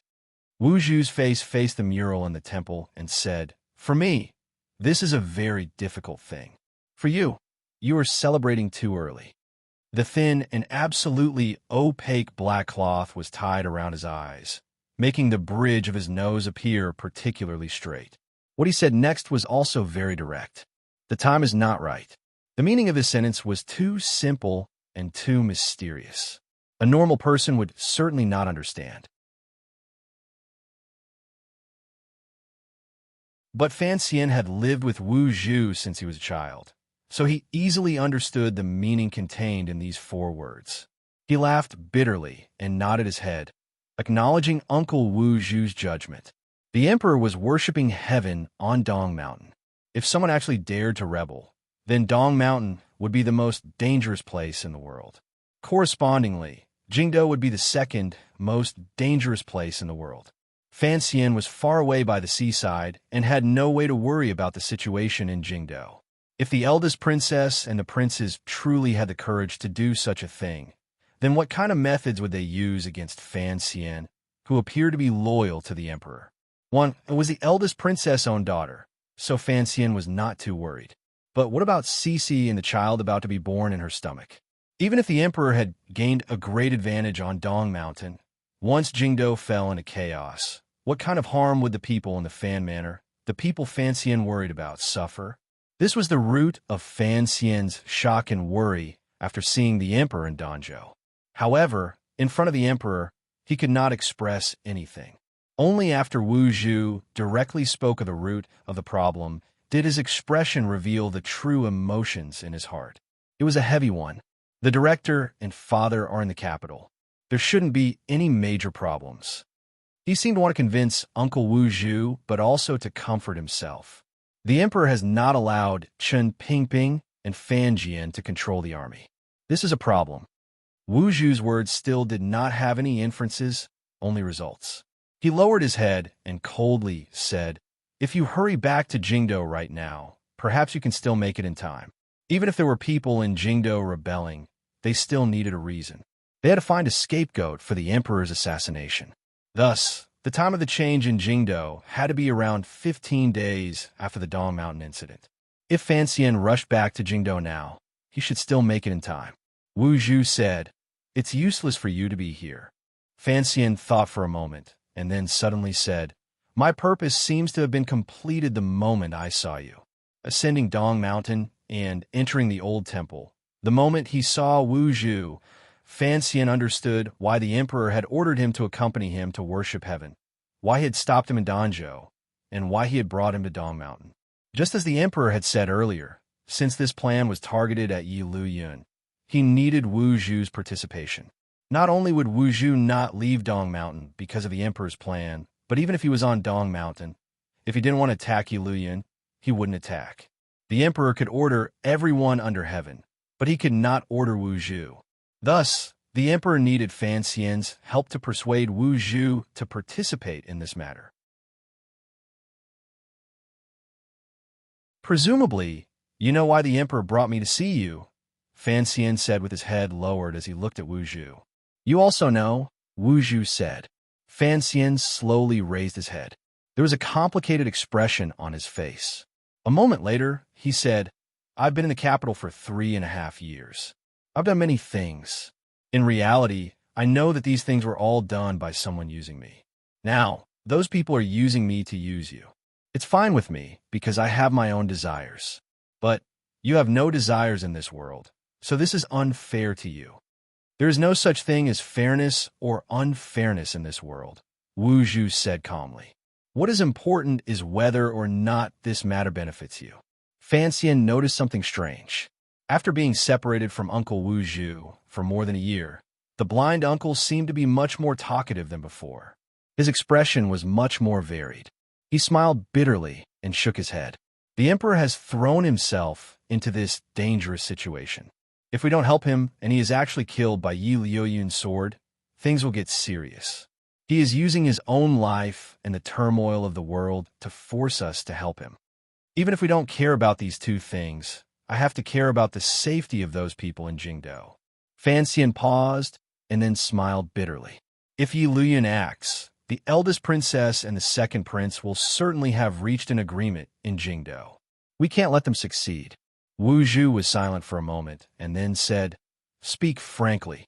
Fan Xian sat down in front of him and said sincerely, "Uncle, please protect the Emperor's life. As for Yi Luyun, don't worry about him."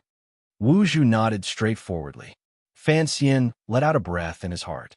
The Emperor could use him, but he didn't want to use Uncle Wu Zhu. He only had a few family members in this world. He didn't want too many other things mixed in. Letting Uncle Wu Zhu act did not mean that Fan Xian wasn't worried about his safety.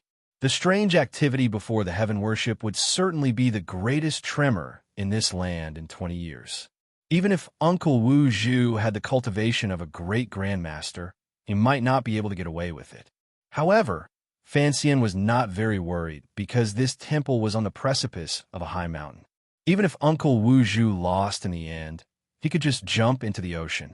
With his trick, Yi Luyun and those big shots would not be able to catch up even if they whipped their horses. "I should go down a mountain right now," Fan Xian said with his head lowered. In the major event that was about to happen, he didn't have much right to speak. Furthermore, in the depths of his heart, he didn't want to follow the Emperor in this crazy risk. He knew that the Emperor probably wouldn't let him leave the mountain. Only by using this method of kidnapping hostages, well, could he move Uncle Wu Zhu to work for him. If Liu Yun's sword occasionally turned and pointed at Fan Xian, Wu Zhu would have no choice but to act even if he didn't want to. If the other party makes a move, it will certainly be before the heaven worship is complete. In a moment, I will try to convince the emperor to let me leave the mountain. Fan Xian furrowed his brows. After this matter is over, please come find me as soon as possible. Speaking of this matter, he looked at Uncle Wu Zhu's face and asked in a daze, I don't know what is so special about the heaven worship ceremony or what symbolic meaning it has, but I am curious. Uncle, have you been recovering on Dong Mountain this year? Wu Zhu nodded. Everyone says that the Great Dong Mountain is magical. Is it true? Fan Xian looked at the black cloth on his face and asked with furrowed brows. Wu Zhu opened his mouth and said, I don't know if it's useful for those people's illnesses, but it's very beneficial for my recovery. Fan Xian's heart trembled slightly. He didn't quite understand these words and asked, why? The yuanqi on Dong Mountain is thicker than anywhere else in the world, Wu Zhu said. Fan Xian's brows furrowed even tighter. I can't feel it. You can only feel the jinqi in your body, Wu Zhu said. The yuanqi between heaven and earth is not so easily captured. He paused for a moment and then said, He once practiced Western magic. He should be able to feel it. Fan Xian was silent. He suddenly thought of the two useless sorcerers who had occasionally appeared in his life. He seemed to have vaguely guessed something, but he was unable to connect all the clues together. Magic, this was such a distant and unfamiliar term. When he was young, he had once thought of cultivating magic, but on this land, no one was proficient in it. Even Ku He, who was more of a collection and research of theoretical knowledge. The night gradually deepened. The temperature at the top of the mountain slowly dropped. The insects in the grass were so cold that they stopped chirping. A somber aura gradually condensed between the temples. Fan Xian raised his face in a daze and looked at the murals painted on the four walls of the temple. The pictures were similar to those in the Qing Temple in Jingdou. It made him slightly absent-minded. Fan Xian was filled with curiosity toward the temple and the Qing Temple that followed its style. He had wanted to ask Uncle Wu Zhu, but the pressing situation made it impossible for him to stay for too long. He stood up and bowed to Wu Zhu. Lowering his voice, he said, On this mountaintop, it doesn't matter who dies, but you cannot die. Wu Zhu didn't reply. He tilted his ear and then extended his right hand from his sleeve. He pressed it directly to the ground and didn't move at all. A moment later, Wu Zhu quietly said, You won't be able to get down the mountain. You've convinced him. The emperor held his hands behind his back and stood at the edge of the pitch-black cliff. There were clouds in the sky, hiding the moon behind a thick layer of clouds. The distant blue ocean below the cliff was suffused with a dark color like ink. One could faintly see one or two weak spots of light. They should be the Jiaozhou Navy's escorting ships. Fan Xian walked behind the emperor and furrowed his brows slightly. In the afternoon, he had almost fallen off. How exactly did the emperor train his courage? However, the situation was urgent. He didn't reply to the emperor's question. Straightforwardly, he said, Your Majesty, there are riders attacking from the foot of the mountain. The emperor slowly turned around with a slight smile on his face. He didn't question how Fan Xian knew what was happening at the foot of the mountain from the top. Gently, he said, Is that so? How many people are there? I'm not sure. Fan Xian lowered his head and replied, I think that since the enemy is attacking, we should immediately send out the Tiger Guards to break out and ask for help. The emperor looked at him calmly and didn't reply to his words. He only slowly said, I have something else for you to do. At the foot of the mountain, a fire arrow shot through the night sky with a whoosh. It lit up a bit of the sky and reported the urgent enemy situation at the foot of the mountain. At the foot of the mountain, the sounds of killing had probably shaken the heavens and blood and flesh flying everywhere. The curtains had been drawn on the most daring act of regicide in the history of the Qing kingdom. Report. The deputy commander of the imperial army ran out of the camp at the top of the mountain and knelt in front of the emperor. He quickly reported what had happened at the foot of the mountain. However, the distance between the summit and the foot of the mountain was very far. It was impossible to completely understand the specific situation with just a few command arrows. The deputy commander's face was deathly pale. He was drenched in sweat in the cold night wind. He only knew that there was an enemy attack at the foot of the mountain. This reality was enough for him to lose his head. He truly couldn't understand how these attacking troops had come to the foot of Dong Mountain without alerting the local government. Under the cover of the night, they had launched a fierce and tragic attack on the 2,000 Imperial soldiers at the foot of the mountain. There was no specific content. Fan Xian watched as the deputy commander's lips moved up and down. It was like he couldn't hear a single word in his ears. It was like an absurd and laughable soundless scene. It was indeed laughable. The ruler of a country was surrounded on Dong Mountain deep within the country. The sound of killing could not reach the high summit of the mountain. The stench of blood also could not float up. The summit of Dong Mountain was still clear and bright. In the night sky very close to the summit, the thick layer of clouds suddenly dissipated and revealed a bright moon. The moonlight was like a silver ray shining on the Emperor and Fan Xian's bodies at the summit. Fan Xian narrowed his eyes slightly and looked at the Emperor's godlike figure enveloped in the moonlight. He began to feel nervous and excited. Through the Emperor's iron-like shoulders, he saw a small boat floating in the distance on the ocean. The small boat rose and fell in the waves. Leisurely moving forward in the moonlight, it headed toward Dong Mountain. The summit of the mountain was far from the ocean, but Fan Xian still felt the small boat. Yi Luyun was standing on the boat. You're tuning into the Warrior Lore YouTube channel. Don't forget to subscribe and join us on this journey to catch the most captivating stories.